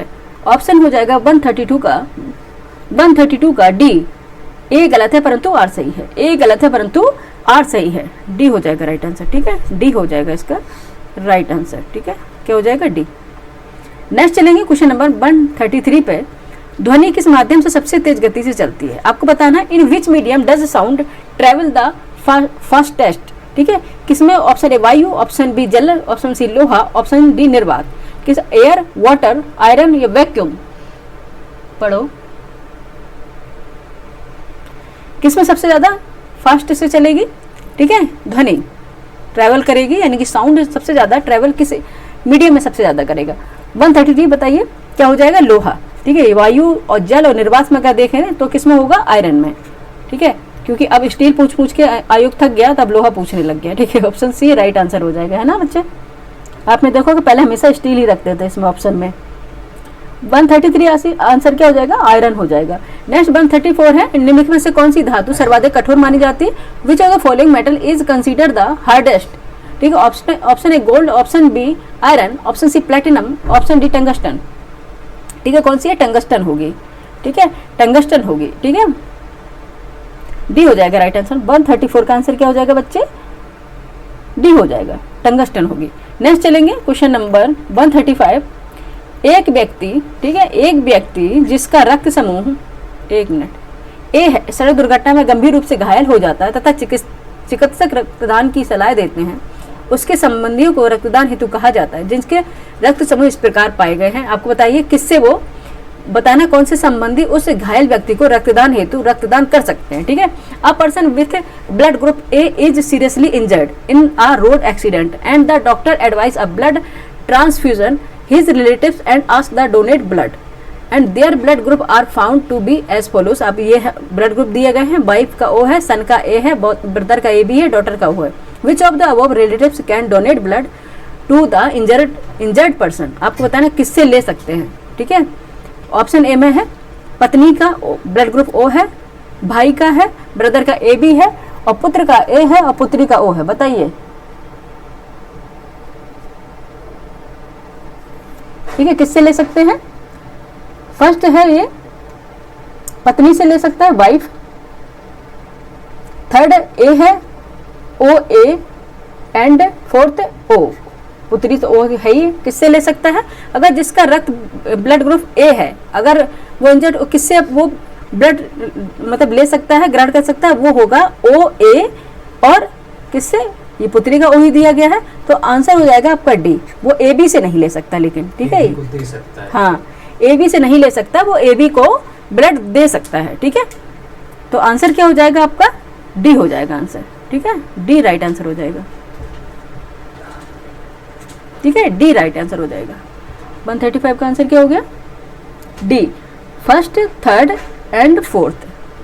First, third and fourth. ठीक है, इसका answer क्या होगा बच्चे? D हो गया, हम मेंशन कर दे रहे हैं डी। नेक्स्ट चलेंगे क्वेश्चन नंबर 136, ब्लड ग्रुप से है ये। ठीक है, 136 है, सूची फर्स्ट को सूची सेकंड से सम्मिलित कीजिए तथा नीचे दिए कोर्स से उत्तर का चयन कीजिए। Match list first with the list second and select the correct answer from the given below. ठीक है, एक तरफ दिए हैं विटामिन, एक तरफ दिए गई हैं उससे संबंधित वो जिसमें वो पाई जाती हैं। ठीक है, ऑप्शन है vitamin K, option vitamin D, vitamin E, vitamin C, किसमें पाए जाएंगे? आइए मैच कर लेते हैं, फिर उसके बाद आंसर निकालते हैं। ठीक है, विटामिन के है अल्फा अल्फा, जो घास होती है उसमें पाई जाएगी अल्फा अल्फा। ठीक है, बहुत पोषण युक्त घास होती है विटामिन के, तो यहाँ पे हम पहले से डिनोट करते जाएंगे 4। विटामिन डी है ये कॉड या कृत, ये कॉड लिवर ऑयल है, उसमें पाई जाएगी विटामिन डी इसमें। ठीक है, तो ये थर्ड हो जाएगा 4, 3। विटामिन ई है, ये पाया जाएगा व्हीट जर्म ऑयल है, यानी कि गेहूं भ्रूण तेल होता है उसमें होता है। ठीक है, ये हो जाएगा फर्स्ट, सी का फर्स्ट हो गया। विटामिन सी तो सभी जानते हैं, इसमें है सिट्रस, यानी कि लेमन वगैरह जो खट्टे जितने फल होते हैं उनमें। ठीक है, तो ये होगा डी का 2, 4, 3, 1, 2 जहाँ पे होगा वही हमारा आंसर हो जाएगा 4, 3, 1, 2। ठीक है, डी हो जाएगा राइट आंसर। ठीक है, डी इसका राइट आंसर हो जाएगा। ठीक है, 136 का आंसर क्या हो गया? डी हो गया। ए का 4, बी का 3, सी का फर्स्ट, डी का 2। ठीक है, नेक्स्ट चलेंगे क्वेश्चन नंबर 37 है। क्वेश्चन नंबर 37 है, सूची फर्स्ट में दिए गए हार्मोनों की सूची सेकंड में दिए गए मदों से सुमेलित करना है और उसके दिए गए कोड से आंसर निकालना है। ठीक है, match the hormones given in list with their effect function given in the list second and choose the correct answer using the code below. ठीक है, जो उसमें दिए गए हैं उसमें आपको बताना 137 के आंसर बताना आपका। ठीक है, देखिए आइए निकाल लेते हैं आंसर। ठीक है। एड्रेनलिन है, एड्रेनलिन ये किससे संबंधित है? क्रोध, भय, खतरा या फाइट या फ्लाइट हार्मोन्स भी इसे बोलते हैं। एंगर, फियर, डेंजर, फाइट और fight, flight and fight hormones. ठीक है, ये तो सीधे सीधे सुमेलित हो गया, ठीक है, मैच हो गया। एस्ट्रोजन है, एस्ट्रोजन ये है स्त्रियों की प्रजनन प्रणाली यानी कि फीमेल रिप्रोडक्टिव सिस्टम से। ठीक है, ये थर्ड से मैच हो गया। तो हम यहाँ पे लिखते जाएंगे, फर्स्ट ए का फर्स्ट है, बी का थर्ड है। ठीक है, इसे जल्दी से। और इंसुलिन है, इंसुलिन है ये होती है रेगुलेशन ऑफ ब्लड ग्लूकोज यानी कि रक्त में ग्लूकोज नियंत्रण के लिए। ठीक है, रेगुलेशन ऑफ ब्लड ग्लूकोज, ये हो जाएगा फोर्थ। और फेरोमोन है, ये है गंध से साथी को आकर्षित करना यानी कि अट्रैक्टिंग अ मेट थ्रो, ये होता है सेंट। ठीक है, ये होता है आप देखेंगे एनिमल्स में होता है। ठीक है, 134 और ये हो जाएगा लास्ट में होगा कौन सा था 2, 1342। ठीक है, सी निकल आया आंसर अपना। ठीक है, 137 का आंसर क्या हो जाएगा बच्चे? सी हो जाएगा। ए का 1, बी का 3, सी का 4, डी का 2। ए का 1, बी का 3, सी का 4, डी का 2। ठीक है, सी आंसर हो गया। नेक्स्ट चलेंगे क्वेश्चन नंबर, याद रखना एड्रेनलिन है एंगर, फियर, डेंजर, फाइट और फ्लाइट हार्मोन। ठीक है, एस्ट्रोजन है फीमेल रिप्रोडक्टिव सिस्टम वाला हार्मोन। ठीक है, इंसुलिन है regulation of blood glucose. Option D है फेरोमोन है अट्रैक्टिंग अ मेट थ्रो सेंट। ठीक है, नेक्स्ट देखते हैं क्वेश्चन नंबर 138। क्वेश्चन नंबर 138 है, यदि पृथ्वी का वायुमंडलीय CO2 स्तर अचानक 800 ppm तक बढ़ जाए तो पौधों में कौन सी प्रक्रिया सबसे पहले बाधित होगी? If the atmospheric CO2 level of Earth suddenly rises in 800 ppm, which process plant will be disrupted first? ठीक है, photosynthesis, respiration, transpiration and nutrition absorption। बताइए क्या हो जाएगा? ठीक है, न्यूट्रिएंट एब्जॉर्प्शन, बताइए क्या हो जाएगा? ऑप्शन ए प्रकाश संश्लेषण या फिर ऑप्शन बी श्वसन या ऑप्शन सी बाष्पोत्सर्जन या पोषक तत्वों का अवशोषण। 138 का आंसर बताइए फटाफट, क्या हो जाएगा? बाष्पोत्सर्जन यानी कि ट्रांसपायरेशन सबसे ज्यादा।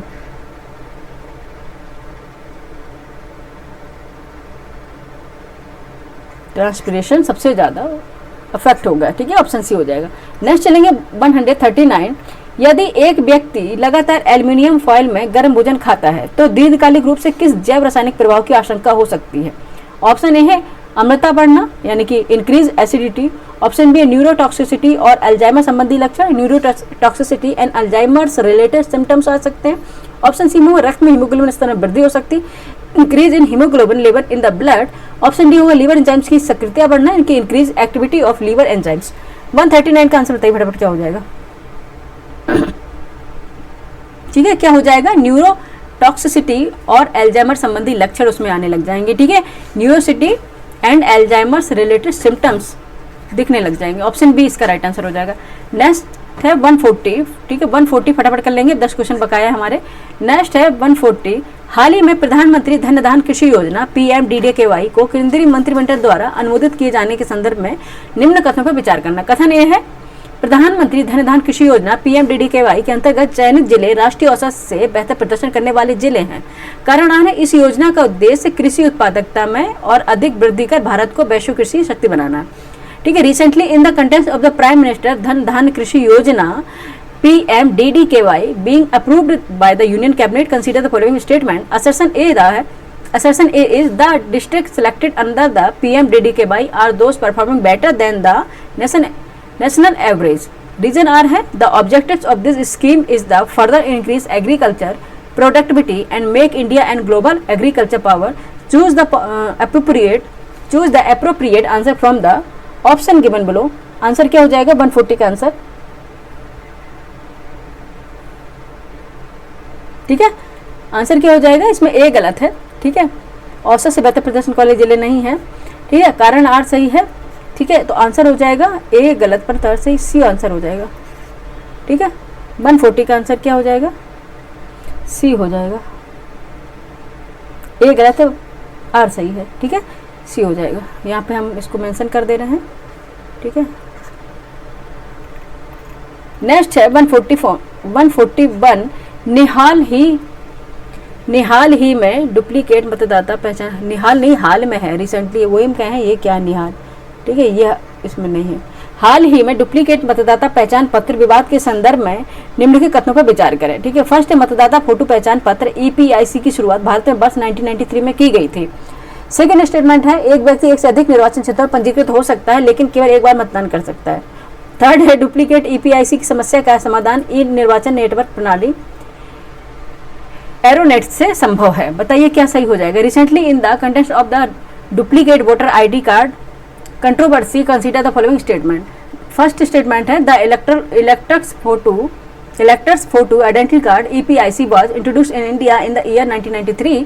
सेकेंड है a person can be registered in more than one constituency but can vote only once. Third है the problem of duplicate EPIC can be resolved through the electoral roll management system एरोनेट। ठीक है, for आपको इसमें choose the correct option, आपको इसमें correct option देखने हैं कौन से हो सकते हैं। ठीक है, आइए देखते हैं।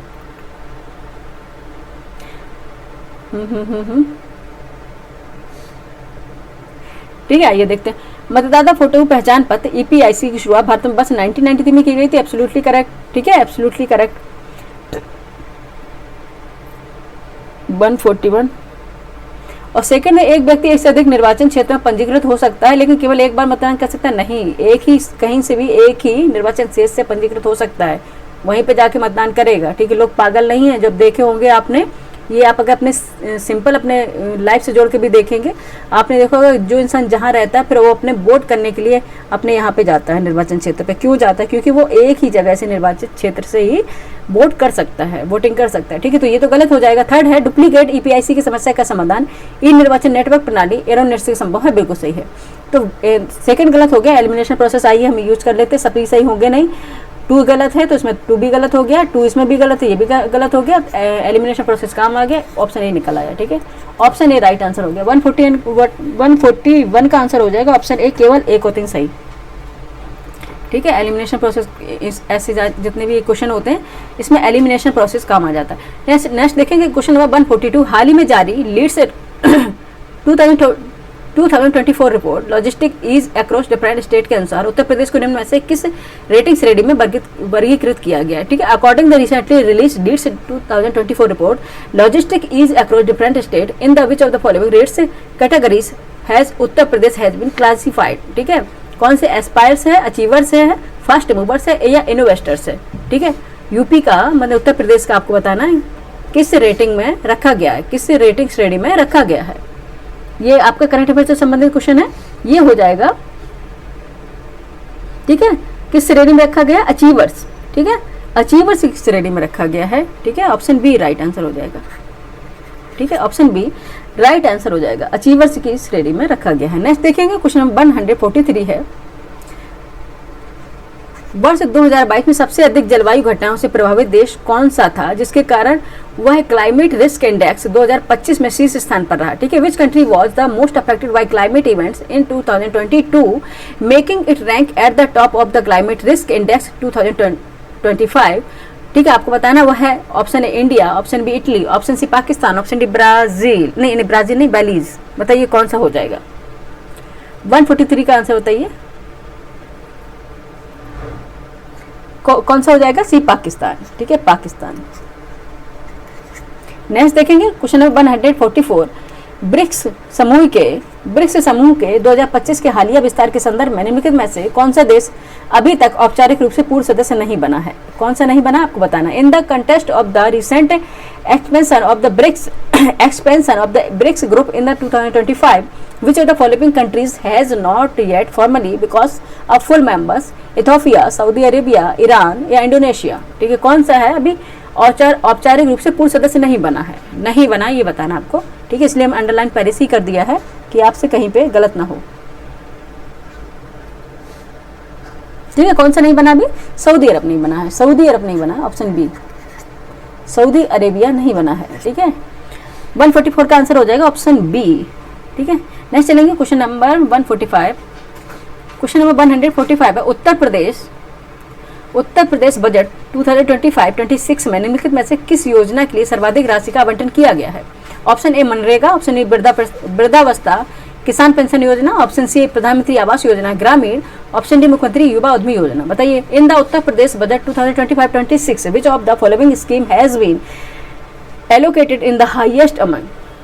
हाईएस्ट अमाउंट किसमें होगा? मनरेगा, ओल्ड एज या oblique farmer pension scheme. Option C होगा Pradhanmantri Awas Yojana rural, option D होगा chief minister youth entrepreneur scheme. बताइए कौन सा हो जाएगा? 145, ठीक है, क्या हो जाएगा? वृद्धावस्था किसान पेंशन योजना, ठीक है, वृद्धावस्था किसान पेंशन योजना यानी कि old age farmer pension scheme में सबसे ज़्यादा सर्वाधिक राशि का आवंटन किया गया है 2025-26 के बजट में, याद रखिएगा, ठीक है, याद रखिएगा, ठीक है। 145 का आंसर क्या हो गया बच्चे? वृद्धावस्था किसान पेंशन योजना, ठीक है। 2025 और 26 के बजट में सर्वाधिक राशि का आवंटन किया गया है, ठीक है। नेक्स्ट चलेंगे क्वेश्चन नंबर 146। क्वेश्चन नंबर 146 है, बिल्कुल हम अपने एंडिंग के कगार पे चल रहे हैं। 146, भारत में पहली बार चिड़ियाघर आधारित बायो बैंक की स्थापना किस स्थान पर की गई? चिड़ियाघर आधारित बायो बैंक की स्थापना किस स्थान पर की गई? ठीक है, option A Nandankanan zoological park, option B Arigar Anna zoological park, Arignar है यार, Arignar Anna zoological park, option C Padmaja Naidu Himalayan zoological park, option D Shri Chamarajendra zoological garden. ठीक है, आपको बताना where has the first zoo waste bio bank in India been established. ठीक है, कौन सा होगा? ये होगा पद्मजा नायडू हिमालयन जूलॉजिकल पार्क। ठीक है, 146 इसका 146 का सी हो जाएगा, ऑप्शन सी। ठीक है, ऑप्शन सी होगा पद्मजा नायडू हिमालयन जूलॉजिकल पार्क। ठीक है, नेक्स्ट है 147। फरवरी 2025 में एम्स नई दिल्ली परिसर में सृजनम नामक संयंत्र का उद्घाटन केंद्रीय मंत्री डॉक्टर जितेंद्र द्वारा किया गया। इसकी प्रमुख विशेषता क्या है? ठीक है, in February 2025 the plant name Srijanam was inaugurated at the AIIMS New Delhi campus by union minister doctor Jitendra Singh. What is the main features? ठीक है, ऑप्शन ए यह कृत्रिम बुद्धिमत्ता द्वारा संचालित अवशिष्ट वर्गीकरण संयंत्र है, ऑप्शन बी यह पूरी तरह से स्वदेशी स्वचालित अवशिष्ट उपचार संयंत्र है, ऑप्शन सी है यह समुद्री कचरे के प्रसंस्करण हेतु पैरा प्रयोग है, ऑप्शन डी यह मेडिकल उपकरणों की पुनः उपयोग योजना का हिस्सा है। आपको बताना है it is a waste segregation plant operated by artificial intelligence, option B है it is a completely indigenous and automated waste treatment plant, option C है it is the first experiment of processing marine waste, option D होगा it is part of medical equipment reuse programme. ठीक है, बताइए क्या हो जाएगा? 147। ये तो क्वेश्चन रिपीटेड है और हुआ भी है। ठीक है, क्या है? यह पूरी तरह से स्वदेशी और स्वचालित अवशिष्ट उपचार संयंत्र है। ठीक है, यह क्या है? It is a completely indigenous and automated waste treatment plant. ठीक है, 147 का आंसर होगा बी, यह पूरी तरह से स्वदेशी है, स्वचालित अवशिष्ट उपचार संयंत्र है। ठीक है, बी होगा इसका राइट आंसर। नेक्स्ट है 148। संयुक्त राष्ट्र जैव विविधता सम्मेलन COP16 रोम 2025 के संदर्भ में निम्नलिखित कथनों पर आपको विचार करना है। Consider the following statement regarding the United Nation biodiversity convention conference COP16 Rome 2025।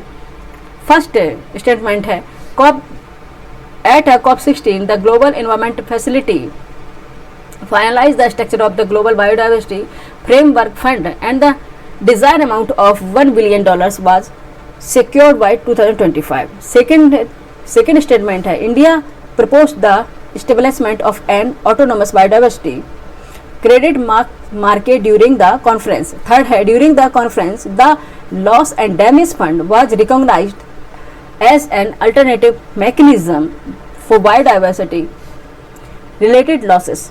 Fourth है to comply, ठीक है, to comply with the global biodiversity framework GBF national biodiversity strategic and action plan NBSAP have been made binding through the domestic law of all countries. सही विकल्प आपको इसमें चुनने हैं। Choose the correct answer 148। ठीक है, अच्छा हिंदी में भी आपको बताना है। ठीक है, हिंदी में बता दे रहे हैं। फर्स्ट है COP16 सम्मेलन वैश्विक पर्यावरण सुरक्षा द्वारा वैश्विक जैव विविधता रूपरेखा निधि की संरचना को अंतिम रूप दिया गया है। इसमें वांछित जो $1 बिलियन की राशि 2025 तक प्राप्त हो गई है। सेकंड में भारत ने सम्मेलन के दौरान स्वायत्त जैव विविधता ऋण बाजार स्थापित करने का प्रस्ताव प्रस्तुत किया था। और थर्ड में बताया गया कि सम्मेलन के दौरान हानि और क्षति निधि है जो जैव विविधता नुकसान के लिए एक वैकल्पिक तंत्र के रूप में मान्यता दी गई है। फोर्थ में बताया गया था कि वैश्विक जैव विविधता रूपरेखा GBF के अनुपालन हेतु NBSAP राष्ट्रीय जैव विविधता रणनीति और कार्य योजना को सभी देशों के घरेलू कानून से बाध्यकारी बना दिया है। 140 बाध्यकारी जहां बनाएंगे वहां तो क्वेश्चन वैसे ही गलत होगा। 148 का आंसर बताइए फटाफट क्या हो जाएगा।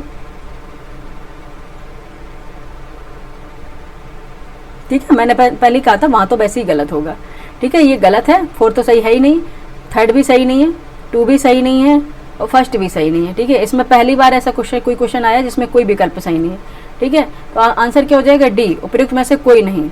ठीक है, ये पढ़ रहे थे तभी मुझे ऐसा लग रहा था। ठीक है, नॉन ऑफ दी अबव। ठीक है, उपयुक्त में से कोई भी सही नहीं है। 148 का आंसर बताइए। उपयुक्त में से कोई नहीं। ठीक है, आंसर भी देखिए पूछा, सही विकल्प पूछा गया तो उपयुक्त में से कोई नहीं। ठीक है, नेक्स्ट है 149 राष्ट्रीय खेल पुरस्कार 2024 के अंतर्गत किस शतरंज खिलाड़ी को मेजर ध्यानचंद खेल रत्न पुरस्कार प्रदान किया गया? ठीक है, under the national sport award 2024 which chess player was awarded the major Dhyanchand Khel Ratna award? ठीक है, option A R Praggnanandhaa, option D Gukesh, option C P Harikrishna, option D Vidit Gujrathi. किसको किया गया? डी गुकेश को। ठीक है, ऑप्शन बी राइट आंसर। ठीक है, मेजर ध्यानचंद खेल रत्न अवार्ड मिला है 2 राष्ट्रीय खेल पुरस्कार 2024 के अंतर्गत। ठीक है, ऑप्शन बी। नेक्स्ट है 150 आंसर और ये आज का हमारा 150 क्वेश्चन और ये आज का 150 लास्ट क्वेश्चन है और इसके साथ ही हमारी सेकेंड जो टेस्ट सीरीज भी कंप्लीट हो जाएगी। 150 है, जनवरी 2025 में पहला अंतर्राष्ट्रीय पश्मीना महोत्सव इंटरनेशनल पश्मीना फेस्टिवल कहाँ आयोजित किया गया? ठीक है, in January 2025 where was the first international pashmina festival held? Option A Leh, option B Jammu Kashmir, option C Kathmandu, option D Thimphu. ठीक है, कहाँ पे किया गया था? Pashmina international pashmina festival Kathmandu. ठीक है, काठमांडू में किया गया है। ऑप्शन सी इसका राइट आंसर हो जाएगा। ठीक है, ऑप्शन सी इसका राइट आंसर हो जाएगा 150 का। ठीक है, काठमांडू में किया गया है 150 का आंसर। इसको हम जरा ऊपर कर देते हैं 1 मिनट।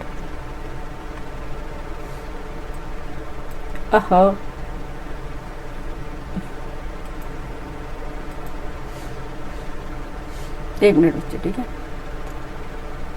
कहाँ पे थे? 150 क्वेश्चन पे थे, इसको करने में और काम बिगड़ गया।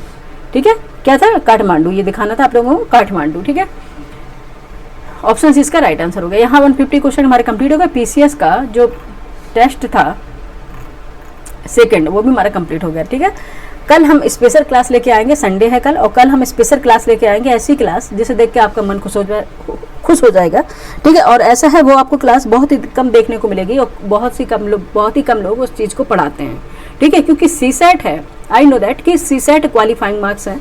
ठीक है, इसको सिर्फ क्वालिफाई करना पड़ता है, लेकिन क्वालिफाई तो करना पड़ता है, लेकिन पहले आपकी सीसेट की कॉपी ही चेक होती है। ठीक है, पहले आपकी सीसेट की कॉपी चेक होती है, उसके बाद आपकी जीएस फर्स्ट की कॉपी चेक होती है कि जीएस फर्स्ट और जीएस सेकंड 2 पेपर हैं, तो पहले जीएस सेकंड की कॉपी चेक होगी। जब आप जीएस सेकंड पास करेंगे तभी आपकी सीसेट, जब फर्स्ट सीसेट पास करेंगे तभी आपकी जीएस की कॉपी चेक होगी, जिससे आप क्वालिफाई होंगे। ठीक है, तो सीसेट को हल्के में नहीं लेना है।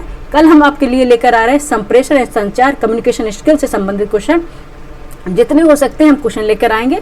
ठीक है, अगर ये जो क्वेश्चन हम करा रहे हैं आप इतने मात्र करके क्वेश्चन कर लेंगे तो ठीक है, तो इतना प्रॉमिस हमारा है कि कम्युनिकेशन इसका संप्रेषण संचार से आपका कोई भी क्वेश्चन नहीं छूटेगा। और ठीक है, और ये आपके सीसेट में क्वालिफाइंग कराने में एक मोस्ट इंपॉर्टेंट एक सब्जेक्ट हो जाता है, क्योंकि कम से कम 15-20 क्वेश्चन आते हैं। ठीक है, 15-20 क्वेश्चन अगर आपने कर लिए इससे कम्युनिकेशन स्किल से 15-20 क्वेश्चन, और वहाँ पे हिंदी आ गई, हिंदी से कर लिए, इंग्लिश आ गया, इंग्लिश से कर लिया, और रीजनिंग से कर लिए, तो आपके सीसेट तो क्वालिफाइंग मार्क्स बन ही जाएंगे। ठीक है, 33% होता है आपका, और जीएस है ना, उस पर आप फोकस करना है।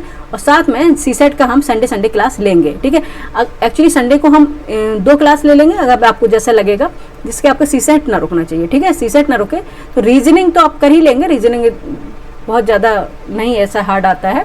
ठीक है, लेकिन प्रैक्टिस मांगती है। ठीक है, प्रैक्टिस मांगती है, वो डिपेंड करता है कि आयोग किस तरह से पूछ रहे हैं। लेकिन आपको जो जो जितने टॉपिक हो गए इंपॉर्टेंट वो हम कराते चलेंगे। और बात है जीएस की, जीएस में जितने भी इंपॉर्टेंट टॉपिक रहे हैं जिससे अभी तक आयोग पूछता आया है, ठीक है, वो एक हम लेक्चर ले लेंगे, उससे आपका वो कंप्लीट हो जाएगा। ठीक है, और ये बताइए क्लास आपको कैसी लगी। ठीक है, लाइक कीजिए, सब्सक्राइब कीजिए, शेयर कीजिए। ठीक है, लोगों को जोड़िए। जैसे कि अगर आप सब्सक्राइब करते हैं, लाइक करते हैं, तो उससे मुझे पता चलता है कि बच्चे किस क्लास को बहुत ज़्यादा पसंद कर रहे हैं और उनकी क्या डिमांड है, क्या पढ़ना चाहते हैं। ठीक है, इससे मुझे ये समझ में आता है कि आप लोगों का क्या डिमांड है, आपको क्या पढ़ना है। इसलिए कमेंट करके बच्चे ज़रूर बताइए कि आपको क्या पढ़ना और क्या आप कितना अपना कंप्लीट हो चुका है और कहाँ पे आप गलत कर रहे हैं। ठीक है, जितना हो सकता है हम करा देंगे। और रही बात हमारी ज्योग्राफी की, वो हम एक क्लास लेके आ जाएंगे। ठीक है, उसमें हम पूरा Indian geography plus world geography complete करा देंगे। कॉन्सेप्ट में तो हम करा ही चुके हैं, कॉन्सेप्ट कंप्लीट हो गया। अब 12 अक्टूबर को पीसीएस का एग्जाम है, वो एग्जाम हो जाए उसके बाद अपना कॉन्सेप्ट पे आ जाएंगे वापस। ठीक है, अभी इसलिए हम टेस्ट लेकर आए, टेस्ट कंप्लीट हो जाए उसके बाद वर्ल्ड ज्योग्राफी इंडियन ज्योग्राफी हम कंप्लीट करा देंगे। देन अगर 12 अक्टूबर का एग्जाम कंप्लीट हो जाता है उसके बाद हम फिर से कॉन्सेप्ट वाली क्वेश्चन स्टार्ट कर देंगे, कॉन्सेप्ट वाली क्लास स्टार्ट कर देंगे।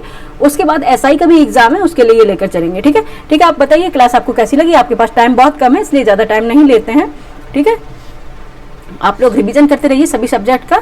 ठीक है, और एक्चुअली पता है कि अभी एग्जाम फोबिया भी चल रहा होगा, जैसे एग्जाम नज़दीक आता है उसको लेकर हमें कोई भी चीज़ ऐसा लगता है याद नहीं है। ठीक है, ये बिल्कुल नहीं सोचना, आपको रिवीजन पे लगा रहना है। जब से आप एग्जाम पे जाएंगे आपको सब कुछ रिकॉल हो जाएगा। ठीक है, थैंक यू फॉर वॉचिंग।